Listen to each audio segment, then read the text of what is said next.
Late Night Grin. Also, what does that name mean?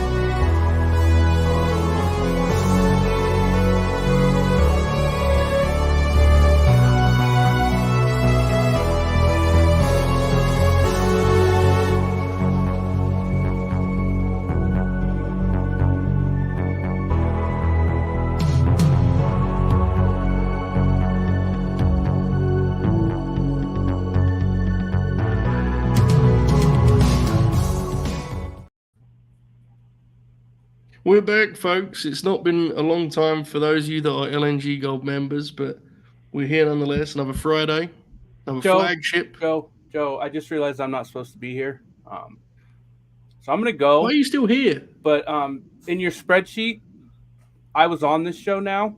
So cut me in. Have a good night, guys. Enjoy the show. Goodbye. Are you going to say hi, Bob? Oh. Fair. He told everyone else to say hi. Bob, he realized he was outnumbered, so he had he's a coward. Yeah. Well, you know, I tell you what. Here's the thing. Okay, in all seriousness, you know, with this money thing that Shoot just asked for, I think it's bad for business when people get paid money, and I was going to talk to you about this, Yeah, I think it's really important that you know, we don't overpay people who don't deserve it. You know what I mean? There's a conversation to be had about the Bob O'Neill market value. Yeah. You know, okay. I'm not sure that fight for money's still there for Bobby, if I'm honest, but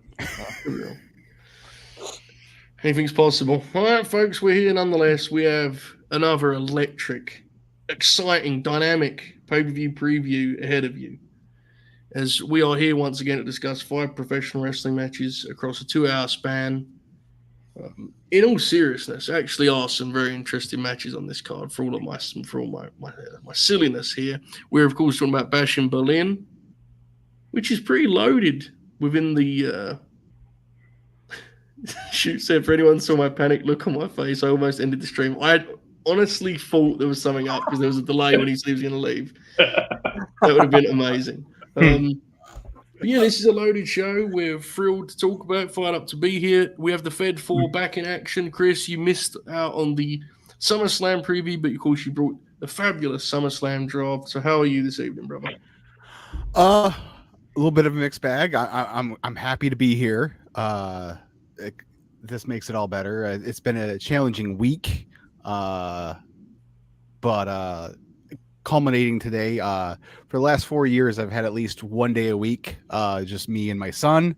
But he started preschool this week, and next week they had today off because of the holiday here in the States. But then starting next week, I won't have my little buddy with me every Friday. So I'm a little bummed about that. But otherwise, I'm ready to talk some craps tonight. Dude. I get it. I remember going to the Distraction StreamYard studio and Bob couldn't do the corner 3 that week, and I just I hope we can pop you this evening and distract you some. Yeah, hopefully so. That's the plan for all of us. We'll try to pop ourselves here. Shout out to great Chris Bordine joining us, the most accurate predictor of these programs. The rest of us just here to do bits in the meantime. Speaking of bits, Bob O'Neill, the corner 3, when you bringing it back, bro? You know, with LNG Gold now, we gotta, because we own the rights to that, so that's my segment. No, we fucking don't. Oh shit. Well, never then.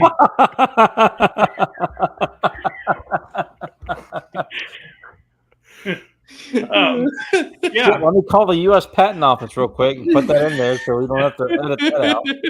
There we go. Yeah. So never. I'm doing well though.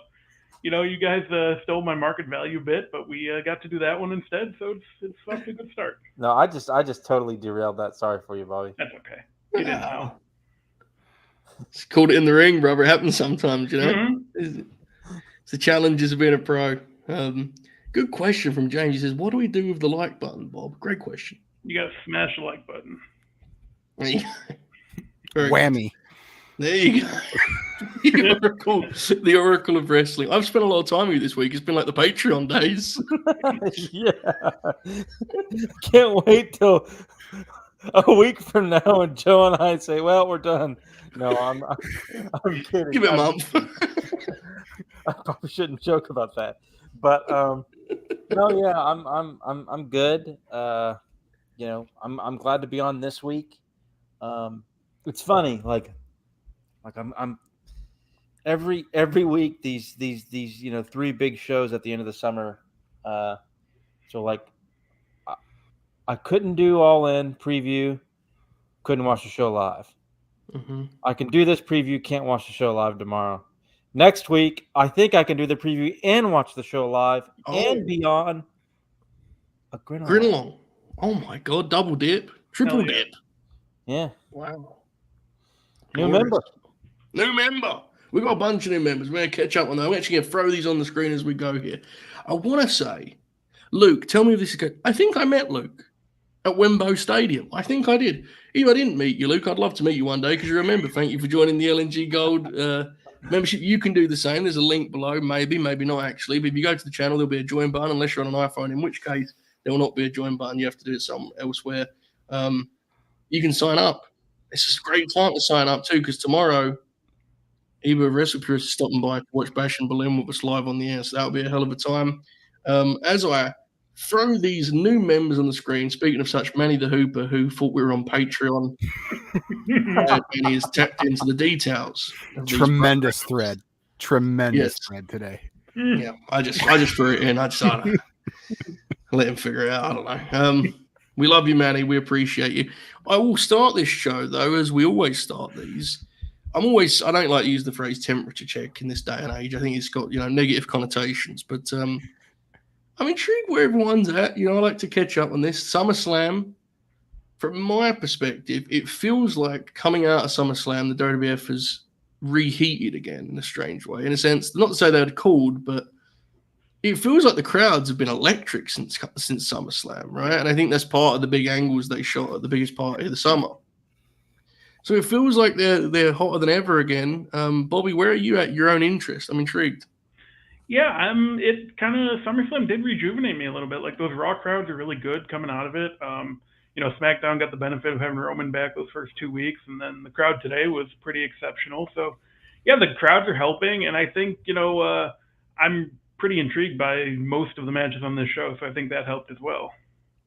And since the last time we did this, I bought tickets to one NXT show, and I'm going to buy tickets to another NXT show in the next couple weeks. So I guess that's something.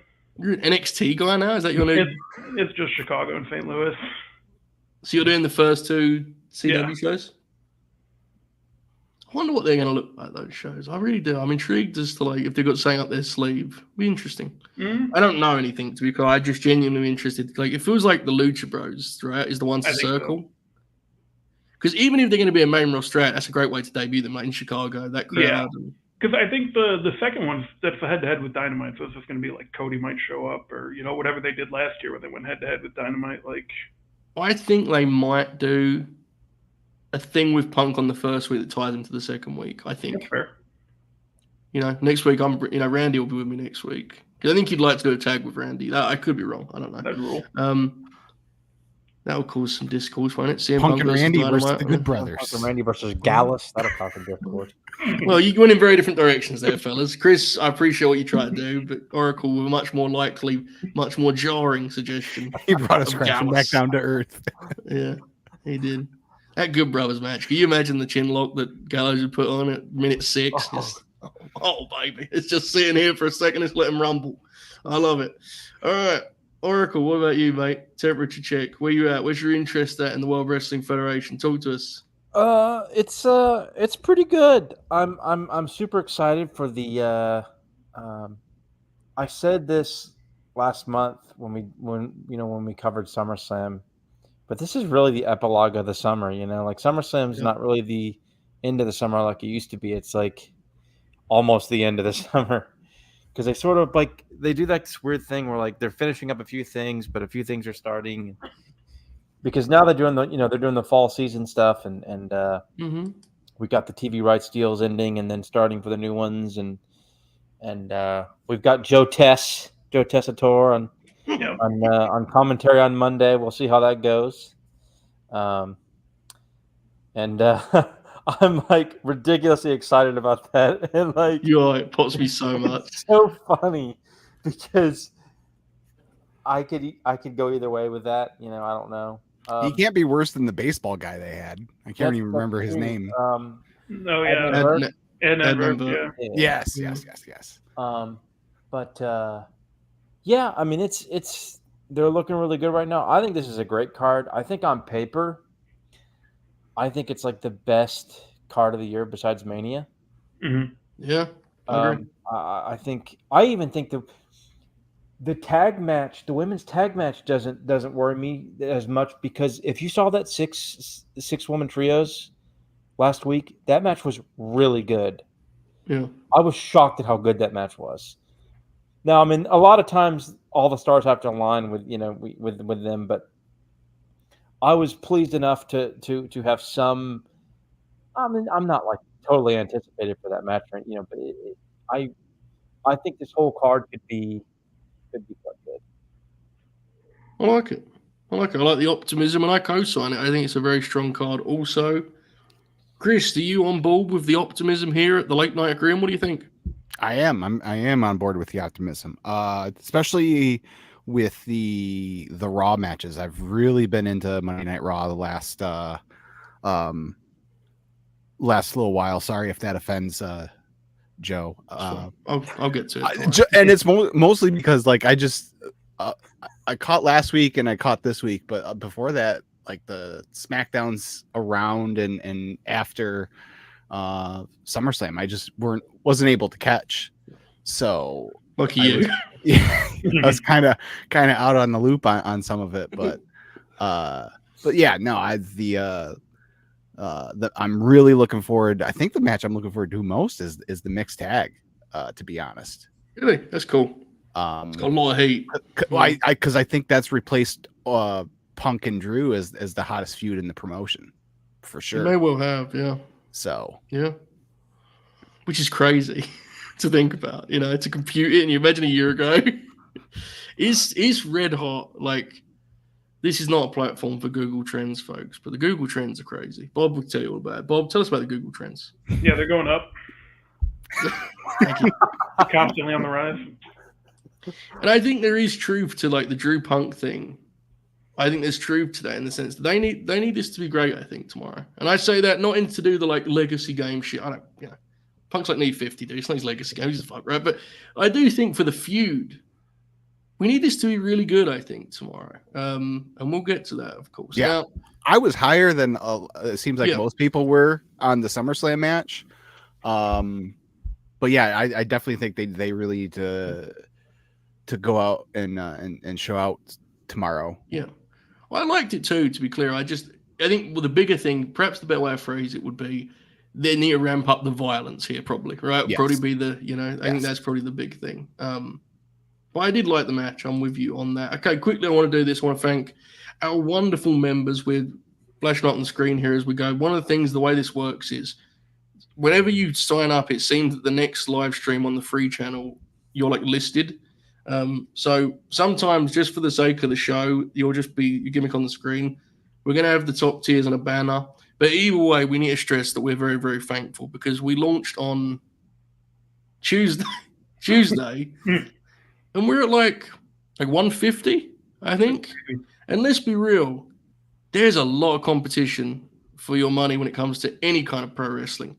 You could have paid like $8 and watched Nick Nemeth wrestle for an hour tonight, So I don't know if you would necessarily want to do that, but you could have. So we really do appreciate it, and we're trying our best. We're already this week been doing some wacky stuff to try and make it worth your while, folks. So all of you that are members, thank you very much. We now have, speaking of things we're thankful for, some super chats. Let's rock and roll. We have another new member. I don't know if that's a glitch or not, or if someone's upgraded. I can't see. StreamYard's dumb. I apologize. Amari, we love you. Thank you. All right. StreamYard doesn't tell me what your membership is, guys. It's very strange. Cal, with a hefty Super chat. We love Cal. Hello, gentlemen and gentle bobs. How would you? That was a quote, by the way. How would you rank the following: Bailey Io, Sasha Bianca, Rhea Charlotte, and Becky Bianca? Now, I assume we're talking Mania, 2020 right? Mania. Mm-hmm. Yeah. Right. I would go. Fuck, that's hard. I don't have an immediate answer for 1 or 4, so this is gonna be very interesting. Usually I start, one end or the other, and I can work backwards. We have to go around the room on this, I think. Okay, Bob, what would be your 1 seed?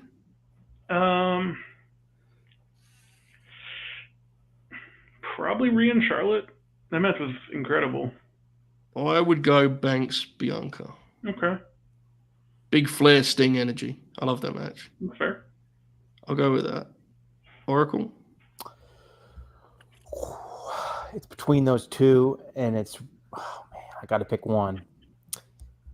I'm going to go with Bianca and Bex because I think my investment in the moment was just a little bit more for Bianca. Though I was super into Rhea but both those matches are amazing. But you're going Bianca and Becky? I'm going with Bianca Becky. Okay. So we have 3 different answers. I forgot. Yeah, because I don't know why. I guess I was thinking Becky, and I don't know. No, it's just funny because you was like, it's one of those 2. I'm going to go 3. Oh yeah, yeah. Bianca Becky for me. Yeah. We have Chris. If you go with Bailey and Io, we have different answers. I don't know what you're leaning. I'm not going Bailey and Io. Okay. It's either of the 2 Bianca matches. Yeah. I think just for what it it being the main event and what it meant and all that, I think I gotta go Sasha and Bianca, but it's real close between that match and the Becky match. Real close. Close for me too. It's just more distinct in my memory, I think, that one, for whatever reason. I would then go Becky and Bianca. Yeah. Then I would go Rhea Charlotte. Yeah. And then I'd probably go Bailey and Io. That'd be my Chris. You're on board with that? Yeah, that's my order too. Yeah.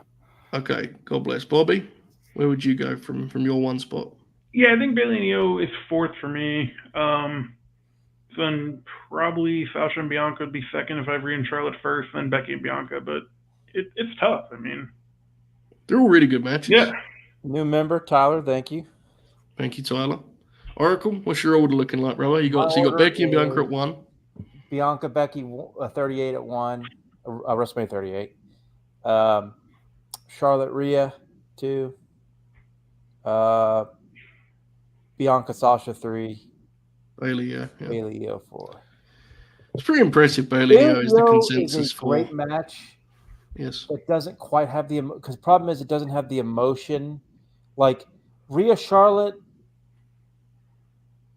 has the overall build of Rhea's rise, and then Bianca and Becky has the overall build, and like Sasha and Bianca has like the history behind it, historical significance. Bailey and Io, I think it's like the stuff was done well, but it wasn't a feud that I was terribly invested in. Yeah. But in terms of a sort of straightforward, like technical, that's a work term, anyways. But as far as like a straightforward match, it's great. But I don't think it quite measures up to the other 3. But it's definitely like deserves to be in that top 4 spot. Yeah. Stylistically, Rhea Charlotte is the most unique. Yeah, because I think it's actually it really was kind of like the Tokyo Dome match where they were like Kings Road. Obviously the wrong person won, but I like both of their WrestleMania matches. Oh yeah, the one like the one in the PC. Mm-hmm. They beat the hell out of each other. Both nights of that Mania Open. Rhea selling was amazing in that match. Yeah, there was just no fans, It is a great match, for sure. Yeah, I remember the one thing I'd say about the Charlotte Rhea match is it's kind of uneven, right? Because I remember like the first half they're trying to hook them, and then they just go berserk and they start doing head drops and stuff. It's a very cool match. Where Charlotte almost breaks her neck on the. Oh my god! He has the nose scrapes the mat. Remember that? Oof. Tremendous. Thank you for the super chat, Cal. We hope we answered that in an adequate fashion. Jade, Bob, I didn't join the YouTube because you aren't there. You will be there, JD. Ain't too good to take your money, brother. You'll be there soon. Bob, when are you going to be on the... We haven't got a date yet, right? Have we got your date locked in for anything yet? There's a Grin along with Manny. What is that, next Sunday? I'll probably be there for that. Yeah, next Sunday, yeah. So Bobby will probably be there for that, JD. Jumanji Hunter needs 7 matches for the PLE's tags, US Women's Supper. The tag belts has been a while, is it not? The men's tag belts, anyway. I would love it, but wasn't there something that they posted? Something where they were like, well, we really love the 5-match card and it allows us was to what we stack up Raw and discussed. SmackDown. Yeah. And it's like, It's just what they're going to do, man. I get it, but it's like, I don't know. So in a perfect world where they weren't in this deal with Peacock and didn't have all the ads and stuff in between matches, yes, I would say 7 would be the way to go.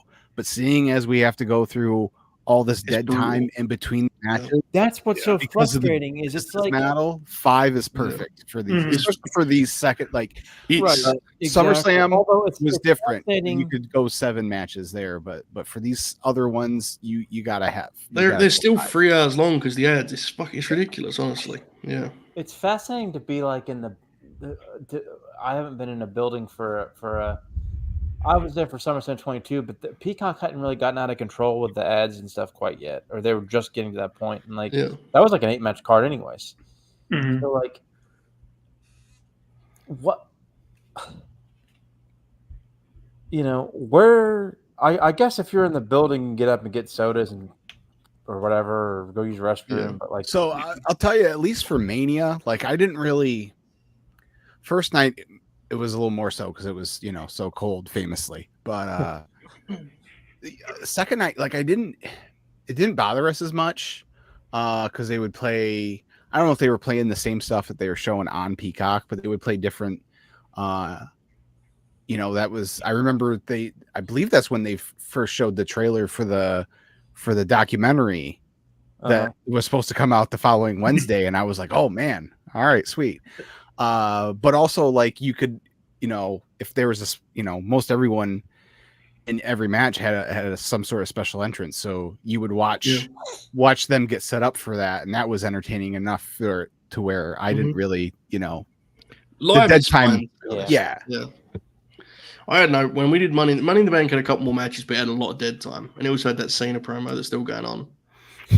It's fine live. At home, it's kind of boring. Like, I'm actually looking forward to doing it as a watch along because it would just be time to just talk shit, right? It'll be fine. I don't know. I kind of just the biggest thing for me more than the time part of it, because I do think Chris is right in the sense like the ads is a real issue in terms of doing more matches. Unfortunately, I just miss the ability to have like mid card matches. I think it adds a lot to pay per views. I think. Because I think then when you have a main event match that's 20-25, it packs more of a punch because it's following like a tight 10-minute, you know what I'm saying? But that's kind of gone now. Like this card has 5 matches and 4 of them are like main event level conflicts, which makes it a good attraction. But it would be nice if it was like staggered with, like a Ludwig Kaiser Sheamus match where they're going to just hit each other for 10 minutes. Like it's nice to have that variety to me anyway, but I don't know. I agree. It would depend who you ask. AEW pay-per-views are going to be like 6 hours when they go on Max. I've committed to watch alongs, Chris. Don't threaten me with these things. But wow. AEW pay-per-views are crazy live because you don't have time to do anything in between matches. Yeah. You don't have to do anything. We've talked about that before. I can't even go take a leak without the 2 extremes are crazy. Like, opposite ends of the scale. Yeah. Like. And they did this thing at Wembley. I know this is the WWE show. We have 2 hours. They did this thing at Wembley where, like, I swear, like, Mariah May would be in the ring with a belt and it would just cut to, like, the lights would go down and they'd have sat on the screen for the next match. He's like, if you was wondering why there wasn't, like, a lot of heat for some of the, or a lot of reaction for some of the entrances, so it's because people didn't know what match was next. But the video is not, like, You know, like the way you're supposed to focus people on the video? It was very strange. Very, very strange. Same way last year. But yeah, they're two opposite extremes. This has been a big topic. No Ilya Dragunov on Bashing Berlin. Bob, what do you think?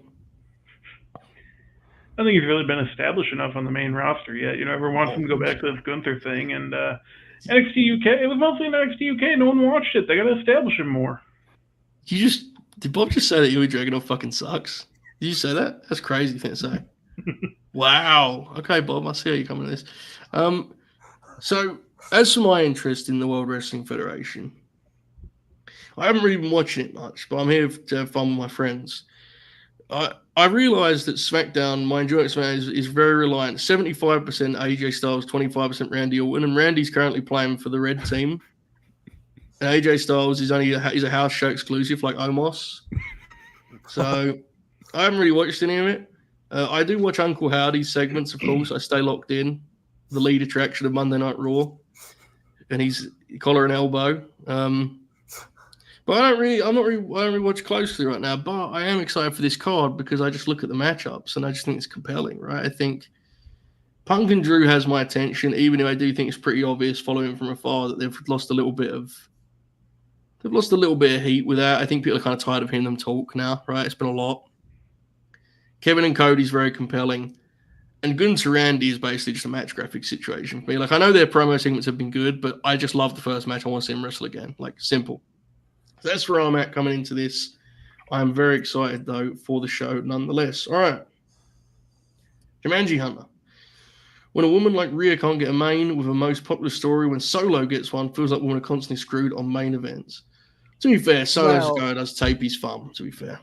Well, to be fair, Solo got the main event specifically because Roman was coming back. True. And again, like I think there's a good chance that if this PLE wasn't in Berlin, if it was in any town USA, you may think I'm crazy. I think there would be a good shot that the mixed tag could main event because, like I said, it's the hottest story in the promotion right now. It's hot. I just think the way they're going to wrestle the match won't be like a main event. You know what I'm saying? I think they're going to wrestle it much more. Yeah, probably. I think there's a chance they do like a gimmick match, Liv and Rhea, that main events a show. I think there's definitely truth to like the talking point. Obviously, with Nia, she main evented against Rhea, but like I like Nia, but Nia's not really going to be main evented in many papers. I mean, it's just the reality of it. It's just her matches are not suited to that at this point in time. Rhea and Liv, I think, depending on where they intend to blow that feud off, has a shot. The problem is, Bad Blood is going to be something else, if we're being honest. Survivor Series is going to be War Games. And then if there's not a December, is there a December show this year or not again? They haven't And then you're at the Rumble. Yeah. So it's just, they come and go quick, right? But like, and to your point, when you do the international shows, like this show was always going to be a Gunther vehicle. It was just always going to be that way. So I don't know, but I still think there's truth to the point of like so Rhea is arguably the biggest star in the company. And there's totally, room for a main event more, no doubt about it. Yeah, we'll see. We'll see how her run develops as a babyface. Of course, she's kind of new to this role, and certainly the Liv thing is a major attraction. So, all right, Solo Sikoa, Bob, you in or not? Good wrestler? He's fine. Believe what Bob said about Ilya Dragunov. Do you believe that, Oracle? Shameful. I would never say something like that. I'm going to complain about getting Orton and Gunther again. You have to lash out. It's just that someone just put an LNG Gold member was like, I'm kind of surprised that Ilya's not on the card, and you just attacked them for no reason. He's where he belongs. He's in the Intercontinental Tournament. Be fine. Where he belongs. Where he belongs. He's not going to win on Monday, but that's okay. He's going to have a good match. Who's he wrestling on Monday? Counting the lights. Dom and Dragon Lee. Wait, who? Sorry, who? It's him, Dom, and Dragon Lee. Who do you think is going to win, Dom? Yeah. Really? Interesting. All right. We'll see. We'll see about that when Bob does the Raw Grin along on Monday night on LNG Gold. Solo. Okay, let's get into it. Let's jump straight into the aforementioned World's Tag Team title match with I was back on the Holy Demon Army. That was crazy. The Unholy Union, definitely not the Holy Demon Army. The Unholy Union, which is Alba Fire and Isla Dawn, and they're defending the belts against Bianca Belair and Jade Cargill in what sure feels like just kind of like they're going to put the belts back on the baby faces, back on Jade and Bianca. It feels that way. I don't know. I could be wrong, but it sure feels that way. Oracle, what do you make of this? I know you said you're more optimistic. Anything else you'd like to add? And then your prediction. Go for it. Yeah. I mean, it does feel like there doesn't seem to be any teases of WWE. Very much does the sort of shows their hand on turns and stuff. So yeah, they don't really do like shocking turns or anything like that, like out of nowhere stuff. So I think Bianca and Jade are winning this match and winning the tag belts. My guess is, as I'm jumping ahead a little bit, they get involved in a War Games match of some type, a Survivor Series on a babyface side. Mm-hmm. And they'll win, and they'll keep the tag belts, I guess, for most of the remainder of the year. I kind of think we're getting Bianca and Jade in a singles match at Mania.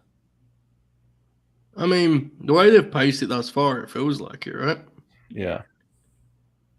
I don't know.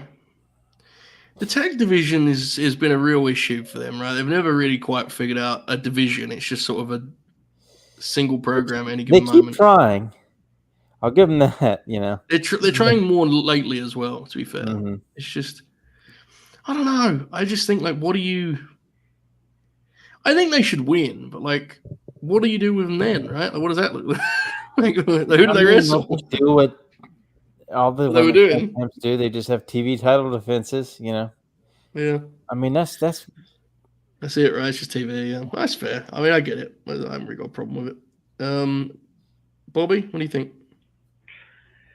Yeah, I think that again, it feels like it's here just to do a title change again, but that would be exactly what they did at Clash of the Castle. So, like, I would hope they wouldn't go to it again. I do think Unholy Union can retain, and Jade and Bianca can, Are they going to win?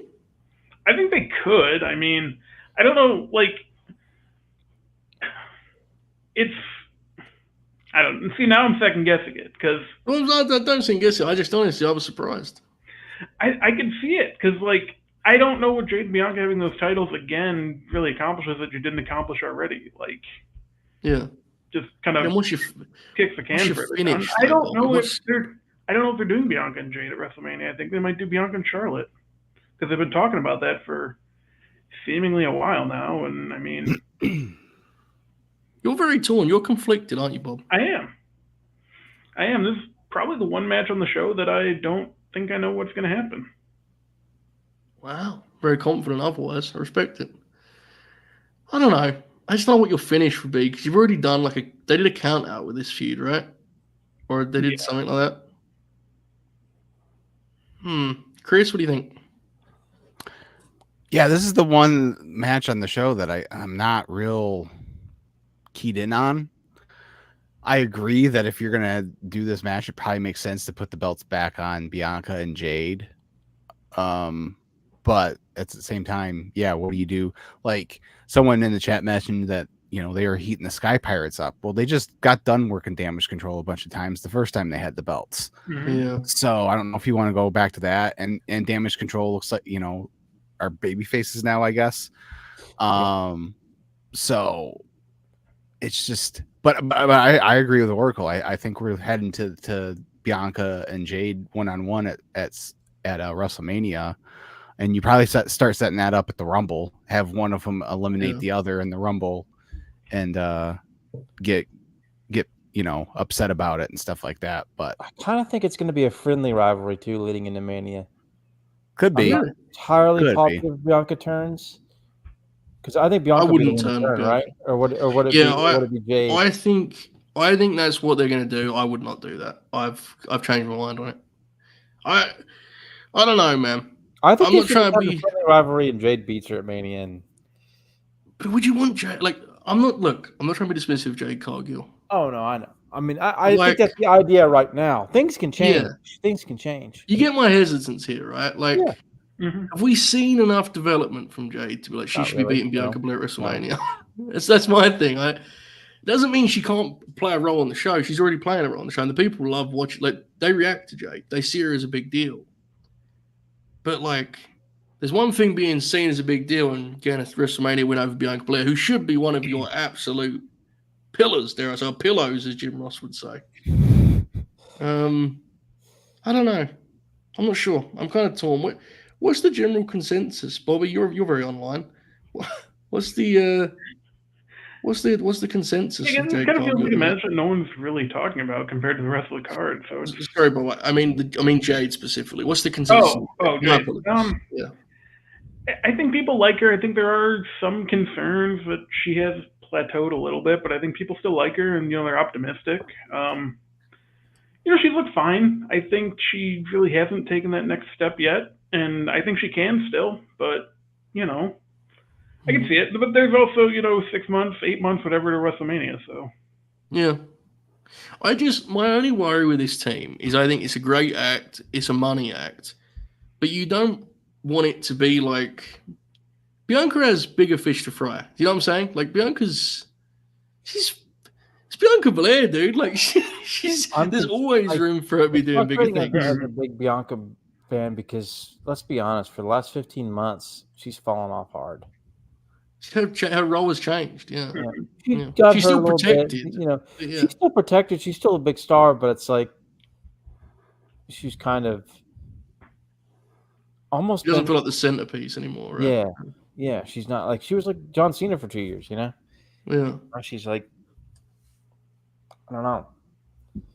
Which you can easily switch because she's still protected. But that's the problem with if you're going to commit a year to the it's a long time. I don't know. We'll see. We'll see. Hopefully it works out. I think we're all rooting for Jade to be like a huge hit. But I don't know. I think there's some things we need to see happen before we say with confidence, that's that's the thing they should do at Mania. We'll see. I agree they're going to do it regardless, to be honest with you, but we'll see. Thank you to our new members, Pretty Bro and Matthew Allen. We appreciate you. Interesting. I'm kind of, after discussing this, I'm not sure, it feels like they're building teams that could work with the Alba and Nyla, whether Alba and Nyla, because you're right, they're doing Io and Kyrie like a team now, right? Because Dakota's out. Yeah. Mm-hmm. But then, as Chris said, they've already worked with Bianca and Jade. Now I'm torn. It's tough. I guess this is the difficulty of predicting this division, right? Is it's kind of there isn't really long-term vision, so you're just kind of like, well, what's the next program? I just can't figure out what your. With respect to Alba and Isla, it doesn't feel like they're used in a way that would suggest they're gonna, get a fall here over Jade and Bianca. To me, anyway, it doesn't seem that way. So you need to figure out a finish if they are keeping the belts. I'll go with Jade and Bianca because I don't know what that finish would be. And it's also important to note that their third Blair is not over there. She was backstage at the TNO show tonight. Okay. So there you go. I'm sure people will be asking for refunds. Where's the stars of SmackDown? No, I know what you meant. I'm being a dick. You're right. Your point being that would be a potential finish, and that's not there. Yeah. Like when the Good Brothers flew home after SmackDown in Glasgow. 1-to-1 comparison. So, I don't know, man. I'll go with Jade and Bianca, I guess. All right, let's do this. Bobby Kennedy, Super Chat. I agree, Bob. Oh. Bob, anything on this? The thing, you haven't even played this up that much. They've just seized upon this. The chat has seized upon this, I'm telling you. Ibou said Blair Dav should be shut down. Places. Look at the end of the NBA rotation, rules. So that's our picks, I guess, for that one. All right, let's move on. Let me check Bob, fill that air. Okay. Well, I was going to talk about college football, but multiple people online got upset with me. So don't do that. We already lost. Somebody last night for. Yeah. Yep. They got us on delay, Oracle. They jumped off the ship. I'm telling you. Gotta be careful now. We gotta be careful. Next time we do a Carl Fletcher Grin along, just be more careful, okay? All right, let me find this. Where's your buddy Connor Stallions? All your other friends have checked in tonight. I still think he's an indie wrestler. All right. The Judgment Day versus the Terror Twins. The Terror Twins, for those of you that don't know, is Ron and Don Harris. Here they are in Berlin wrestling. The Judgment Day. This is a big attraction. Chris Boudin laid it out. This is probably the hottest thing in the WWF right now. Your mileage may vary as to your own personal investment, but you can't argue with the reactions. And Damian Priest has seemingly overnight gone from, a guy who's pushed on the roster to, oh my God, the people love Damian Priest, the Gunther program, and then this all came together for him. And he has been one of the biggest booking triumphs of the year. It was only a few months ago I saw his first loop as world champion here in Europe, and he defended against Woods. And it was like a cool-down match on the card for the world title. If he was on that show now, he would get a mega reaction. So credit to them, credit to him. This is a big one. Intrigued on the finish, Oracle. What do you make of this tag team match here? What do you think the finish is? Let me just say, as I mentioned last week, I cannot wait to hear this on Monday Night Raw come Monday. Joe Tessitore and the Terror Twins of.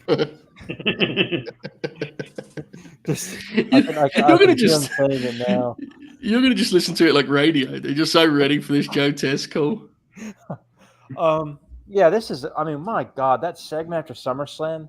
My God, the heat for that. That might be the loudest segment all year. Yeah, it was crazy.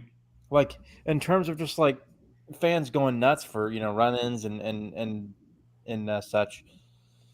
This is going to be a blast to watch. I think just from today's SmackDown, I think it's evidence that the crowd's going to be super hot.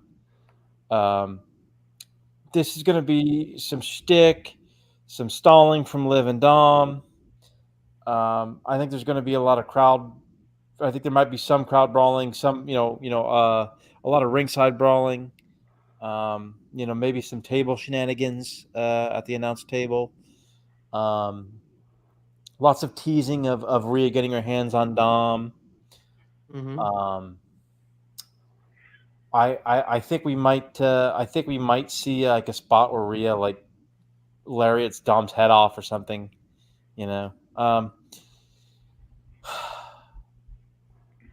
This is not the end of this program. No. Liv and Dom are still in this win. It feels like Finn could be a part of that, right? Yeah. Finn could be a part of it. I think this program ends with Rhea and Liv in Hell in a Cell at Bad Blood. Wow, there you go. And Rhea winning the title there. I could be wrong. They certainly could extend it. It doesn't mean they won't be on opposite War Games teams either. I still think they could. Because I definitely think they'll try and find a way to throw together a women's War Games match too.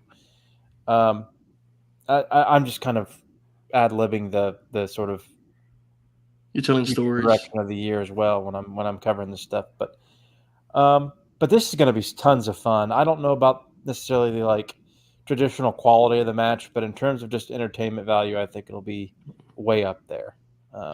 And certainly, depending on how things go, it could end up being maybe not the best match of the night, but certainly maybe my favorite match of the night. There you go. I love it. Vote of confidence. Bob, if people are enjoying this show, what should they do? The like button. Smash that like button. Beautiful. Chris Boudin, you already said this is the one you're most excited for.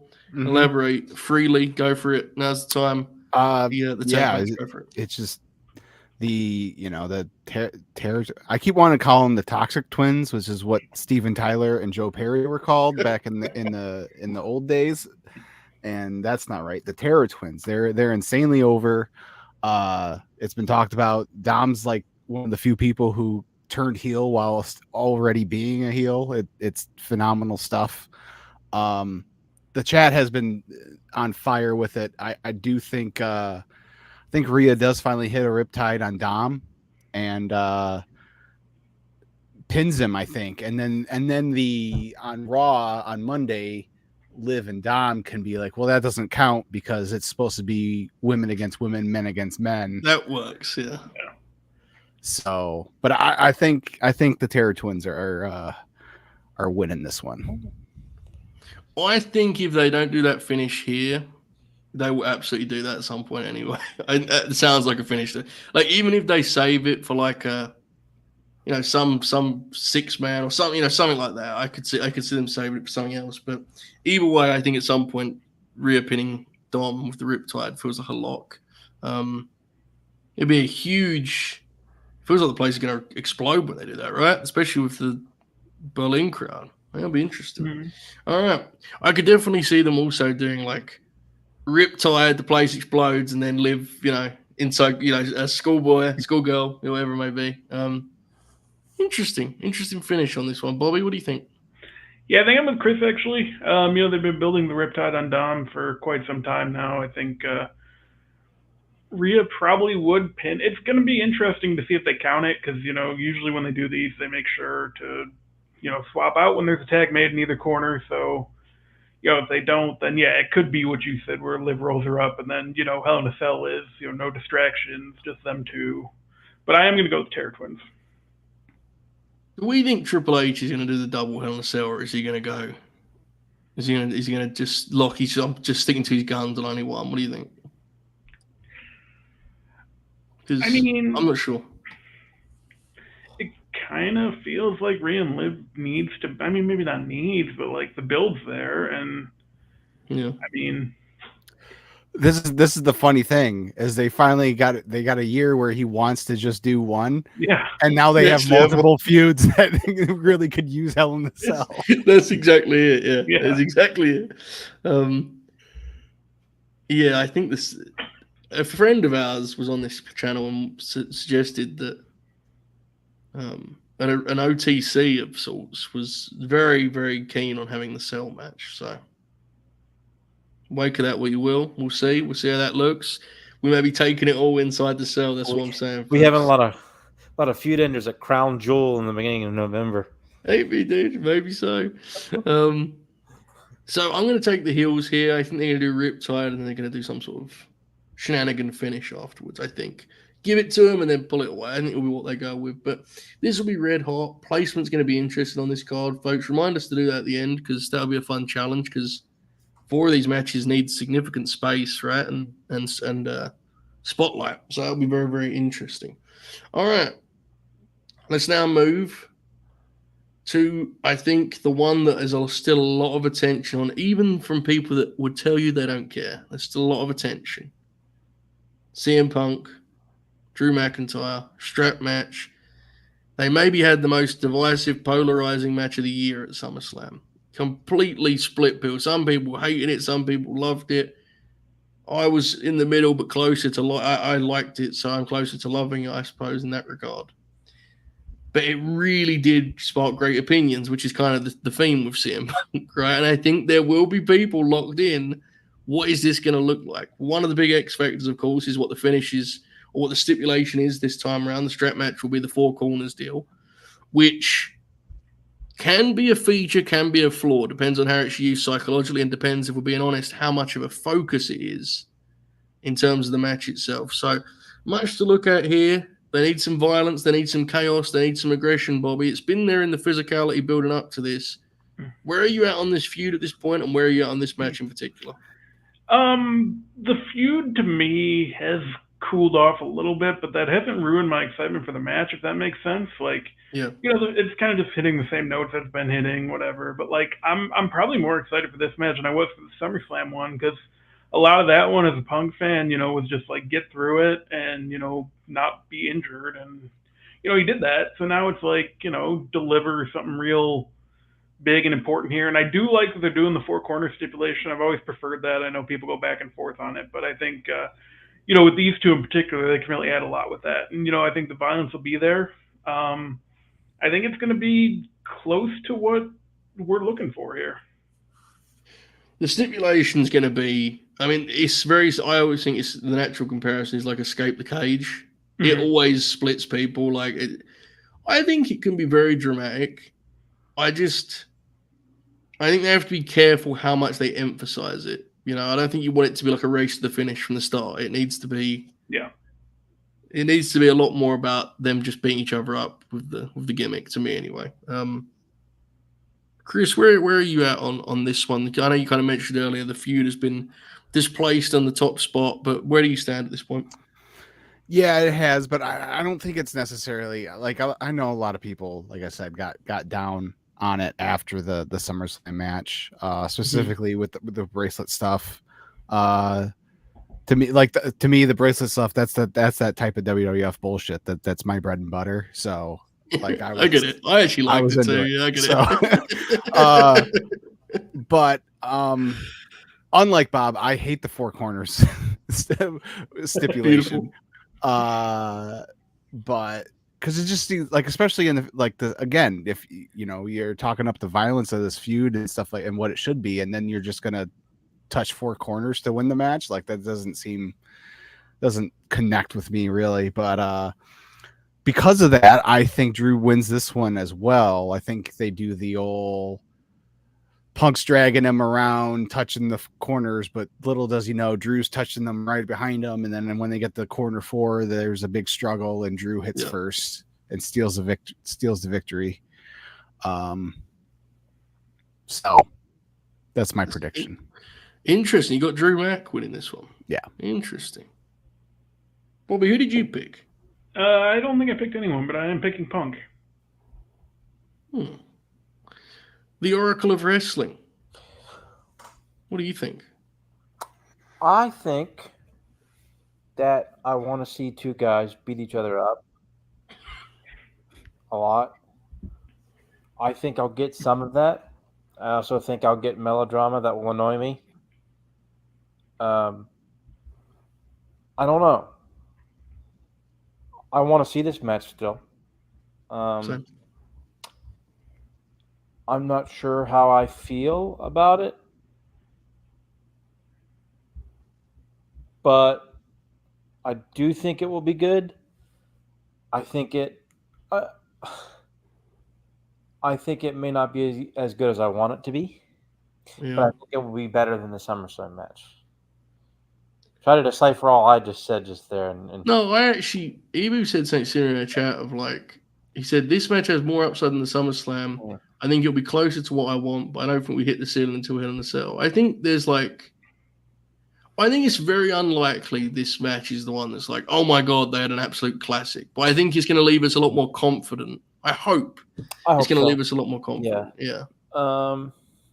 Do I think there's going to be blood? No, I think there'll be a lot of marks, and there'll be blood on the back and stuff and strap. But yeah. I don't think there's going to be blood. Yeah, brace yourself, Joe. There'll be lots of pictures online of welted backs. Yeah. No, I'm ready. That's why our army and opposition of that, for the longest time, people laughed at us. But I don't know if anyone saw, but last week, Chavo Guerrero Jr. joined our team. He publicly stood against the Red Chest Brigade. So there's a SmackDown legend for you folks. He's had enough of it too, and we will continue to fight. Ibou is correct. There will be welts. There will be welts. There will be welts. Punk's going to win this one, I think. I do too. I was intrigued, but whenever Kris goes against the grain, I always get concerned that I'm actually wrong. So I thought Punk was going to win too. I got to be honest. I kind of, the four corners thing kind of feels a little bit of a, politics at play, brother. I think they'll both get pinned once. We're sure Ric Flair won't come in and get pinned. All timer, by the way. All timer. What show is that? Uncensored. Yes. The first match is Uncensored. Yeah. The Super Bowl match, Hogan Vader. We're talking about. That match is great. It's great. The uncensored match, there's flashes, and then it has one of the funniest, worst finishes ever. And then the cage match is awful, right? Whatever the hell it was. It's not good, really, but it's not awful. That's on the beach, right? On the beach, yeah. Yeah. Who do you who would be their equivalent of Flair coming in and getting pinned? Who would Ace Steel comes in? Drew claymores him and pins him.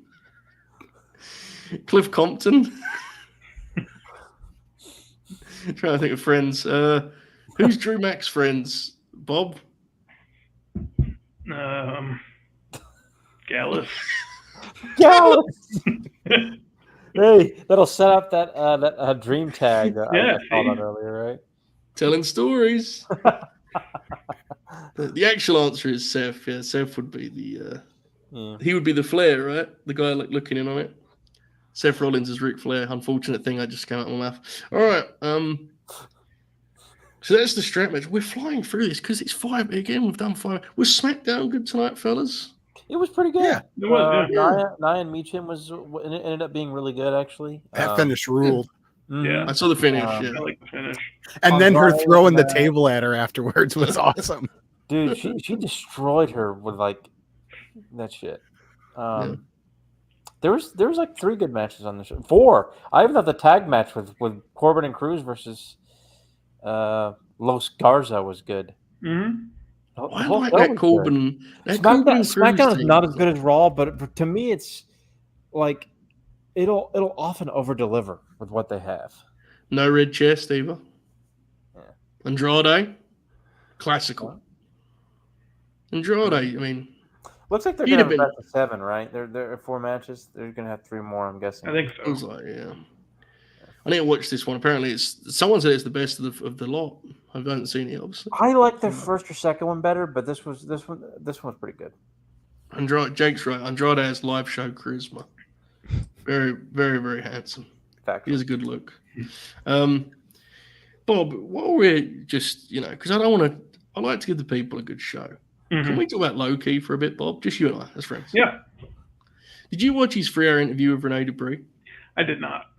You did? On. Okay. Wait. So, what? I didn't know that was a thing. Hold on. Hello? I'm out. Very interesting. Repeat what you just asked Bobby. I said, Bob, and he said yes. I said, did you see Low-Key's 3-hour interview? Low-Key. Okay. Yep. 3-hour interview with Rene Dupree. Of La Resistance? Yeah, it added up to me. I don't know. Yeah. It made sense to me. And you saw it, Bob, right? I did not. Tremendous. What? You saw it. So what did you make about when he said that he was red hot in 2017 TNA? I believe him. I don't have any reason to doubt him. Did you believe everything else he said in the interview, especially when he talked about the pandemic and such? No. Do you know that when he did a tryout match for the World Wrestling Federation, he claims that Vince McMahon asked him why they should hire him, and he pointed at CM Punk and said, because I can make that dude look better than even he can. Well, that rules. Yeah. He's a straight shooter, Bob. You know he's from Brooklyn? I did know that, yeah. Once upon a time, Jeff Jarrett was trying to convince him to sign a contract, and he told Low-Key to trust him, and he put his hands on Key's chest, and Low-Key said, where I come from, people like you get killed. He said that to Jeff Jarrett. Yeah. Yeah. He also said that Scott D'Amore and Sanjay Dutt both don't make as much money as he does, which feels unlikely, frankly. But I mean, Scott D'Amore's quite wealthy. Seems Low-Key's a real tough guy. I remember when he is. He's real tough. I mean, I remember one time when he, got removed from a building once. No, I don't want to fight him, Oracle. Maybe I see her out. I mean, he might want to beat the shit out of me. I'm thinking a lot of bits out of this. I did watch the entire thing. I watched 2 sessions. He kicked really hard. He's called out the 5 world champions in the States currently. He listed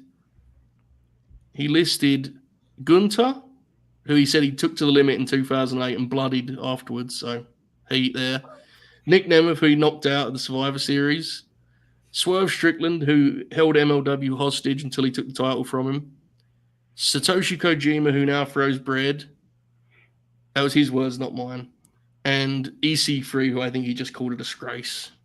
Well. Yeah, broken clock and all that stuff.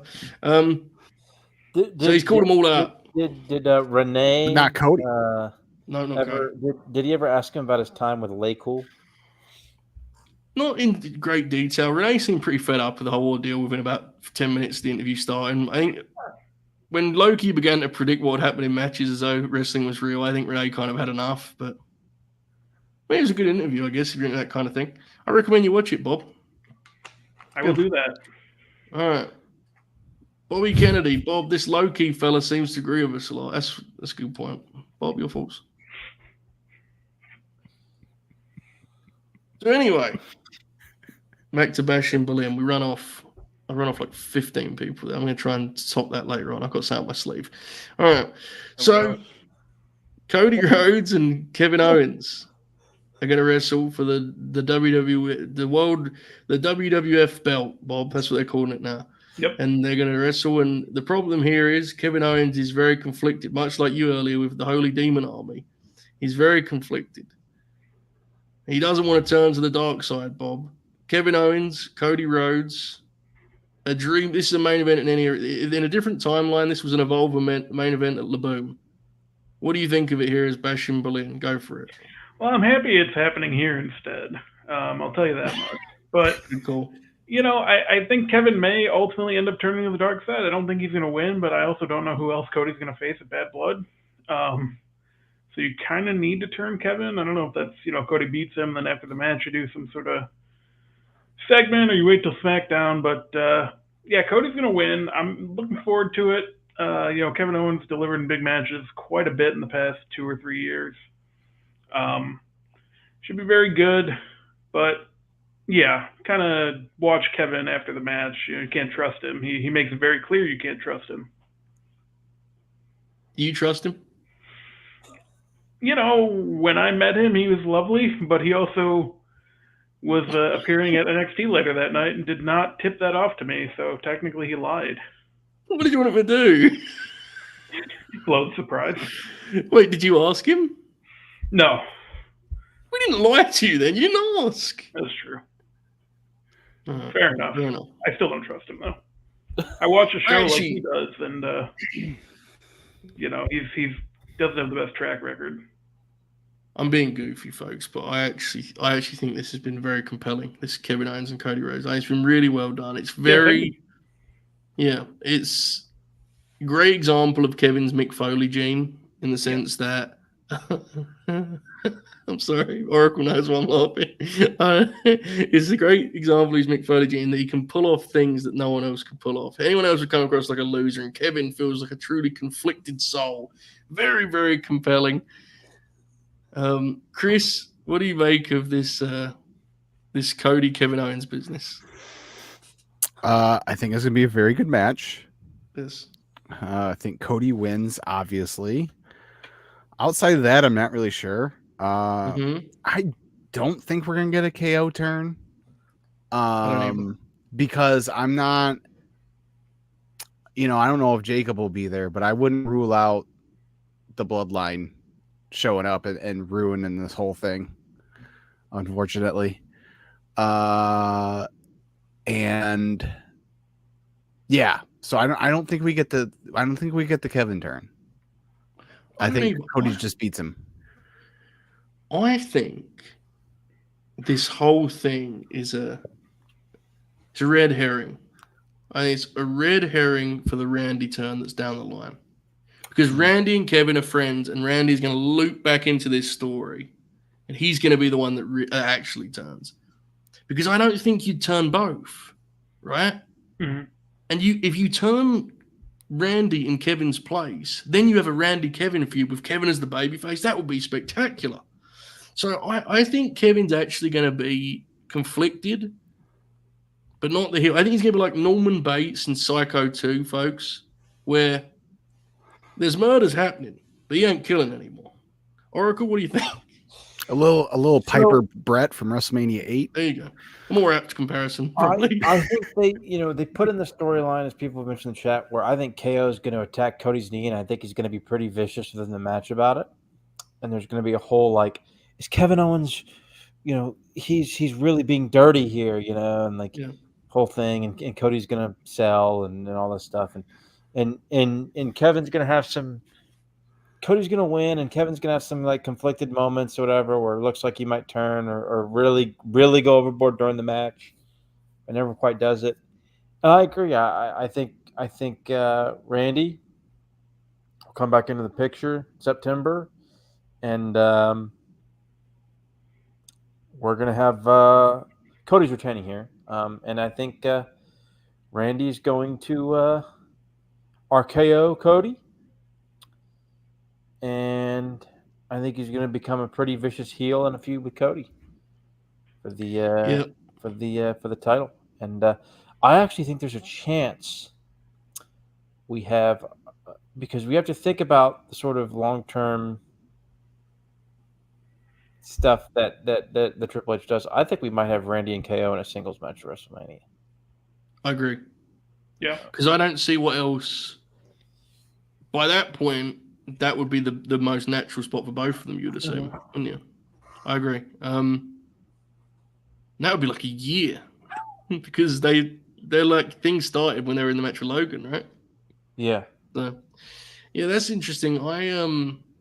I think the finish is going to be Kevin, like, like kind of failing to pull the trigger where he needs to most. One of those deals where Kevin wrestles a great match, he wrestles an aggressive match, but it comes time to hit the killer blow. Maybe it's the apron powerbomb, maybe, or something to that effect.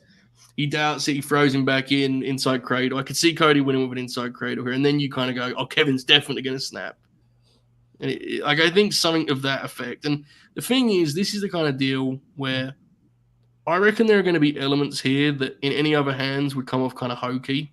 But I actually think Kevin is so good that, like, I think he'll be able to portray about making himself seem like a complete loser. I think it's far more interesting character development.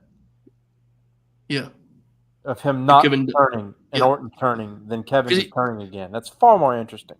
Well, that's actual development, right? Because the idea would be that he's grown as a character. Yeah. Yeah, that's actual. Yeah, it's actual. Yeah. Kevin's turned so many times over, right? I just think, I think it's interesting. Very, very interesting. Kevin Owens is one of the great characters on wrestling TV, so I'm actually very intrigued by this. And as we mentioned at time too, the match is going to be tremendous, no doubt about it. Great atmosphere. I think it's going to open.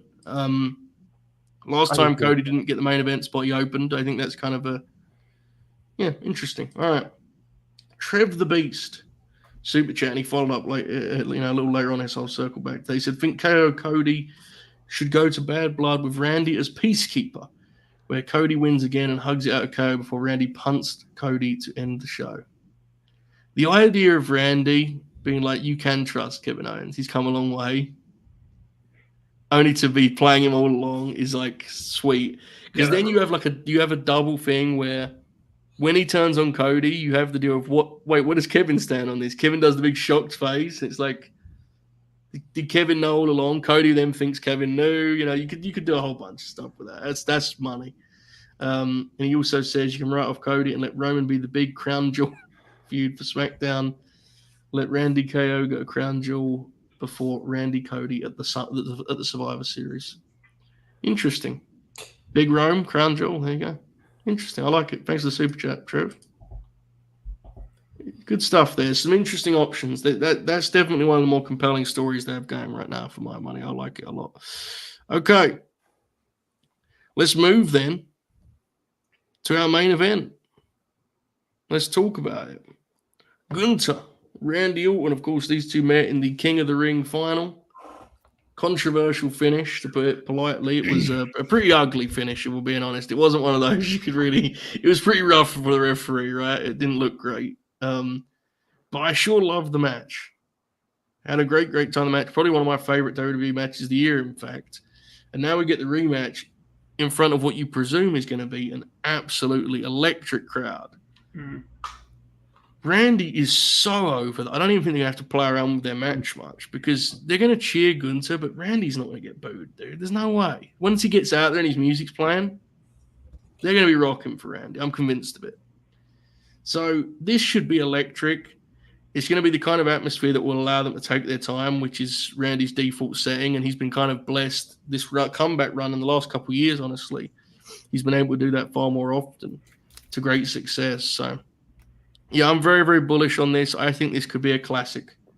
I really, really do. Bobby, what do you make of this?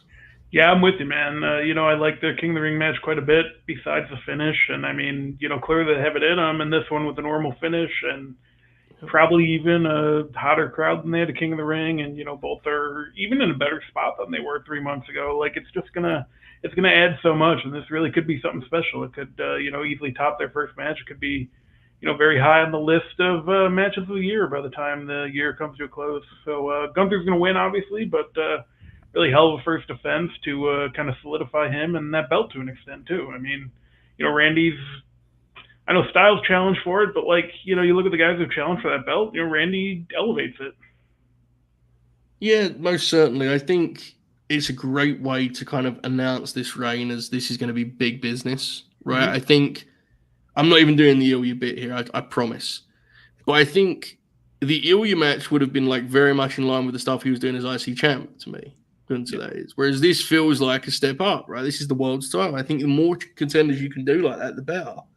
Very smart booking to circle back to this after the finish in Saudi. So I think it makes perfect sense. Mechanically, this is going to be great. The big test, though, is with these matches, and I'm very confident they're going to pull it off with this crowd. I'm always intrigued as to, when he hits the RKO, if he hits the RKO, how much they bite on that false finish. Because I think you can get them. Randy's finish is so protected. Even though we're all going to say with complete confidence, Gunny's winning.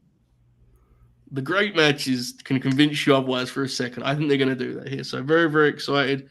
Kris, Gunther, and Randy, what are you thinking? Yeah, this match is going to rule, and Yes. Gunther's going to win. And there's not really much more to say other than that. I'm just excited to kick back and watch this thing, man. Yeah. Pour some wine. Yeah. Sit back and just think about the good old days. They're gonna do the deal where they're gonna tie up, and they're gonna go to the corner, and Gunther's gonna have to fight the hands to throw a chop. Fight the hands. He's gonna fire a chop. Randy's gonna do a face. Headlock take. Thank you, Oracle. Headlock takeovers, shoulder tackles, limb work. We're going to get some limb work because Gunther's been working the knee. Am I correct in saying that? I know the Kaiser match, there was some of that. So get some limb work. Randy's always selling the back. Then we're going to see a classical professional wrestling match. Randy used the comparison of Flair Steamboat, which is frankly one of the more, it really doesn't make any sense at all, actually, as a comparison, but I respect it nonetheless. Oracle, how excited are you for this, I should say? Oh yeah, this is a their match at King of the Ring was a match of the year contender. The finish disappointed me, but the match was outstanding up to that point. I think they're going to make a very big point to make it a very clear winner here with Gunther this time around. Agree. I think this will be tremendous. I think it very well might be the match of the night. Crowd's going to be incredible. I think Gunther's going to get an insane response. I think Randy's going to get a similar response to LA Knight, where on SmackDown, where Gunther's clearly more popular than Randy, but they're still going to pop for Randy. That's kind of how Gunther was with Kaiser tonight on SmackDown, or LA Knight was with Kaiser. But I think this is going to be a tremendous. This will definitely main event. I think it's going to be potentially another WWE match of the year candidate for sure. I agree. Now, folks, here's the deal. We're very early into this program here, as you can tell. We've really, we've only done about half of our usual show, and usually I would say, well, fellas, we called it in the ring. We reached a satisfying finish. Let's all go home. But it feels like on our first week as being put, LNG Gold and such, it would set a poor precedent to leave the people early when we've started pay. It'd be like, here's now the free show's half the length. Imagine that. But imagine the heat on me then. They nearly tried to kill me for doing an Alexa Bliss show last week. So here's what I say. If you remember, we can see in our chat who is members, and you have questions, fire them away, and we will answer as many as we can here for the next 30 minutes, 40 minutes or so. If you remember, now's the time. You don't have to send a super chat. You're already giving us your money as members. Let's get some questions going. Let's talk low key. Let's talk Bliss Cross. We got something already right out of the gate. We can kill 5-10 minutes. Yes, we do. No Mercy, the most highly anticipated show of the year. Bob, you've been asking for years. All Ego Ethan Page, Joe Hendry. Finally it arrives. Go for it. Yeah, that one's going to be interesting because I don't want to say it feels like Joe Hendry should win because like he shouldn't, but also like maybe. I mean, Great stuff. He's still very over, they got those 2 big arena shows coming up on CW. He'll fit in nicely to those.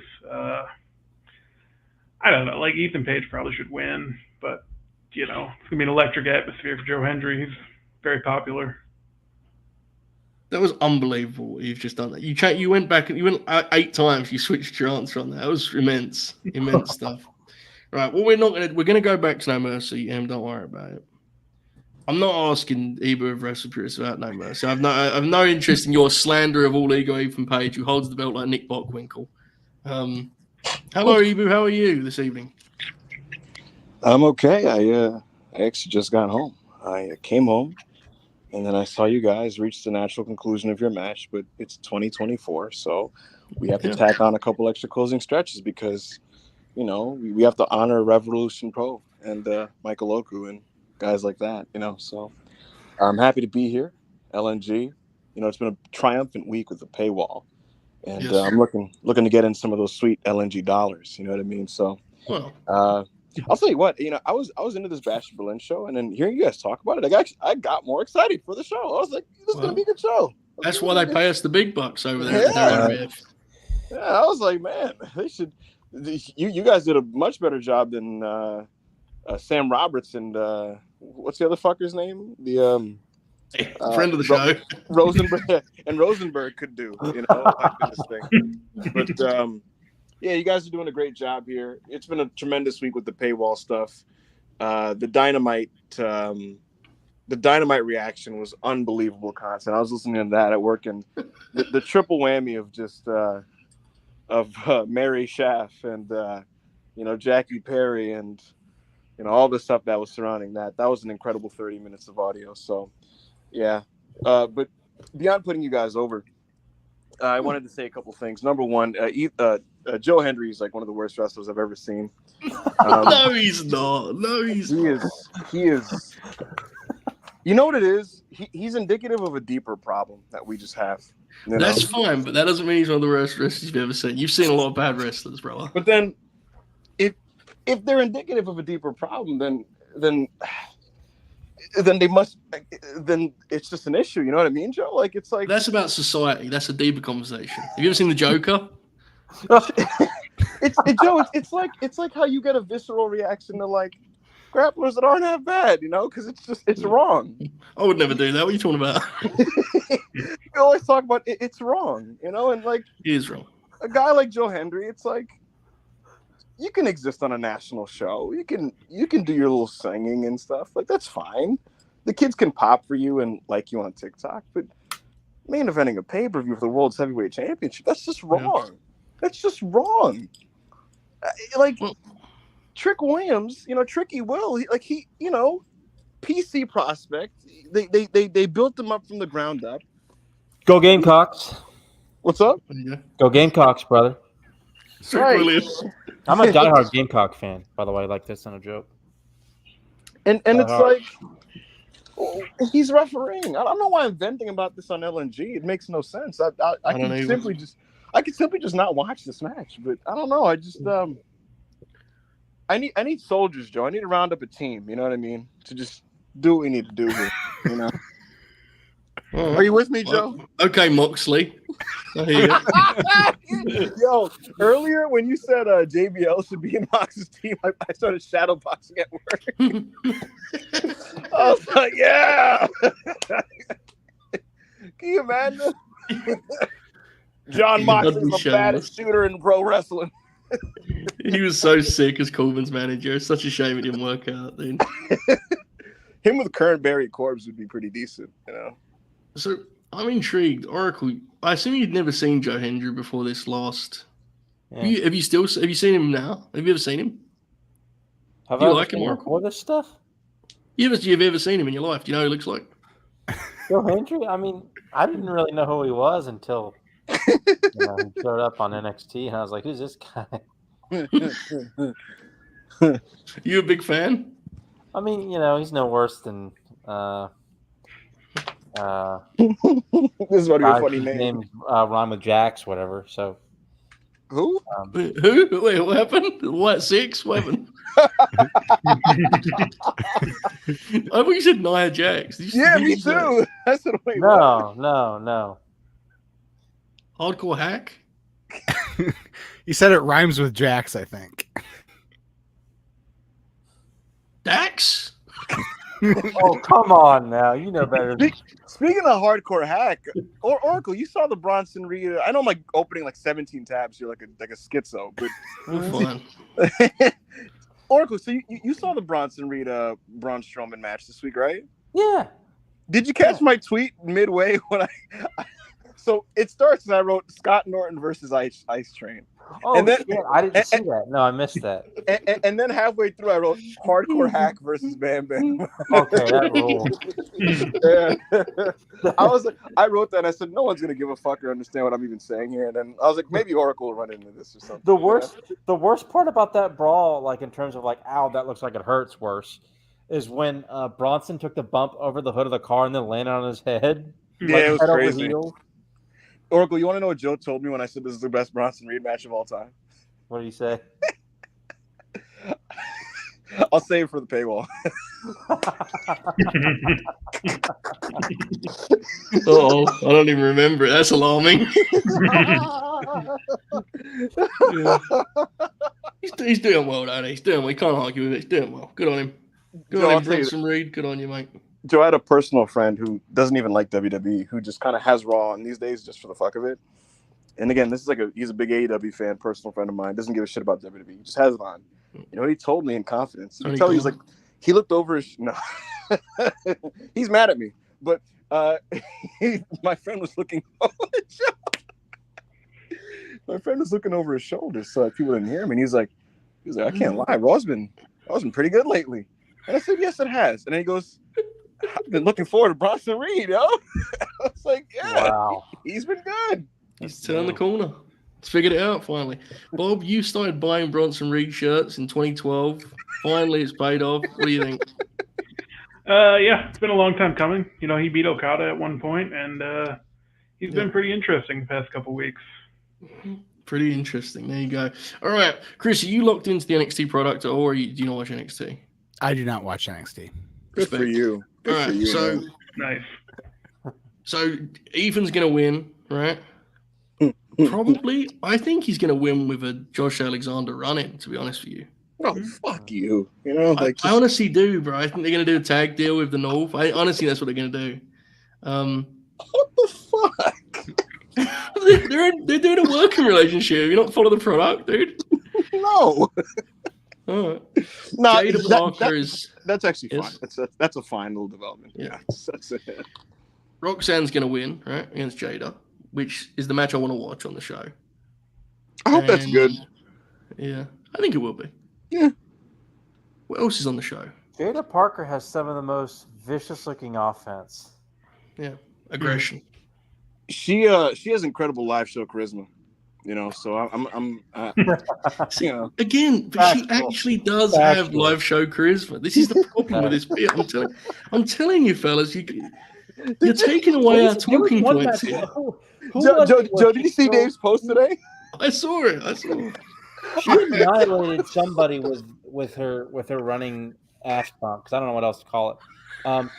Where she almost killed Michin, I think it was, with it one time. Or somebody. I don't know who it was. Did you see what she said to Jordan Grace in a shoot interview? No. Oh, she's so awesome. Because, like, she took this kayfabe throwaway segment and, like, spun it in the interview and, like, was just so awesome about it. Because apparently Grace spoke to Michin before that match and was like, take care of that girl, or whatever the term was. Didn't name her by name. And so then he asked Jada Parker about, like, what do you think about the NXT TNA relationship? What do you think about Jordan Grace? And she was like, well, I think that woman needs to call me by my name, and it's Jada Parker. It's not that girl. And, you know, she better watch out when she runs into me. And I was just like, oh, my God, she's awesome. You know? She's so sick. Dude. She's awesome. Okay, we've got Obafemi versus Tony D'Angelo in the Montel WP Invitational. I assume Oba's winning, right? Oba's got to be winning. I sent a really mean DM to someone in NXT about that match. I bet you did. Kalani Jordan, Wendy Chu. Fuck. Kalani's retaining, I think. Yeah. Wendy's like spooky now, right? Mm-hmm. Yeah. Chase University versus Fraxium. That's going to be excellent. Their previous tag at the previous show that you didn't watch show was my WWE match of the year. Good for you, honey. Wesley versus Zachary Wentz. That could be fun, but that could also be a pile of shit. Listen. Yeah. I have no time for Shawn Michaels. Let's do the Rockers breakup 70, version 75. That shit's terrible. It's crazy because like Zach Wentz and Wesley are solid workers, right? It's crazy. We can't do the short name thing with Wesley, but they're solid wrestlers, right? And if you just told them like just have a match to open this for 14 minutes, like they'd have a nice match, right? But like that's not what it's gonna be. Like you know, Wes is gonna be like, why am I so violent? Yeah. You were my friend. You abandoned me. Oh my God, Joe. The answer to this question is gonna be no, but I'm gonna ask you anyway. Did you see the clip of Wesley's turn? No. So like he turns, right? But he can't just hit his friend and like walk off. Like he hit his friend. And I want you to just picture this. Like he's like, his eyes are kind of flickering, like he's like having a euphoric trance a little bit, kind of like when Bubba Ray would like powerbomb people. So he's kind of like, like he's transforming or some shit. And then you see him like kind of like his head is tilting up and down a little. And then like the fans are like, "Why, Wes? Why, Wes? Why?" And then he looks towards like his boy, and he's just like, "You abandoned me. You ran away when I needed you. That sounds like a scene in like Dragon Ball Z when I was a kid, like Gohan's yelling at Goku or something. And it's fun. Trey Miguel played like the role of like the just distraught damsel or maiden on the side because he's just like what? Wes, why would you do that? And he's like crying. Where's Trey Miguel? Is he not involved in this anymore? So, I thought he was on the sideline like crying when this happened. Like he was just like crying. Well, he got super kicked first, right? He might have. Yeah, he got super because so the cheesiest part of the segment was he super kicks Trey Miguel, and then Wentz goes, "What are you doing, man?" Oh, no. That was all. I actually liked that. He was like, "What are you doing, man?" Why would you like that part? That sounds terrible. The way he said it was kind of. He just, "What are you doing, man?" And Wentz just super kicked the fuck out of him. If he just kicked him and walked off, that would have been all right. This is indicative of a deeper thing here, Joe. A lot of these cool wrestlers that do cool moves, they're just you're making a face here. Have you considered they're not cool? I think that's part you're struggling with here. I like Wesley fine, but I mean they're like, well, they're cool in the ring, like theoretically, but like a lot of them are such nerds, like they're just total nerds. Yes. Anyway, you seen the latest DIY match? Brother, yes. I gotta be honest, John Garr is he's calmed that aspect down a bit, like he you're making him. I mean, listen, he walks out there with like a little chain and and a t-shirt. He's not walking out. Yeah, he wasn't chain. He's not wearing a Wolverine shirt, he's not dressed.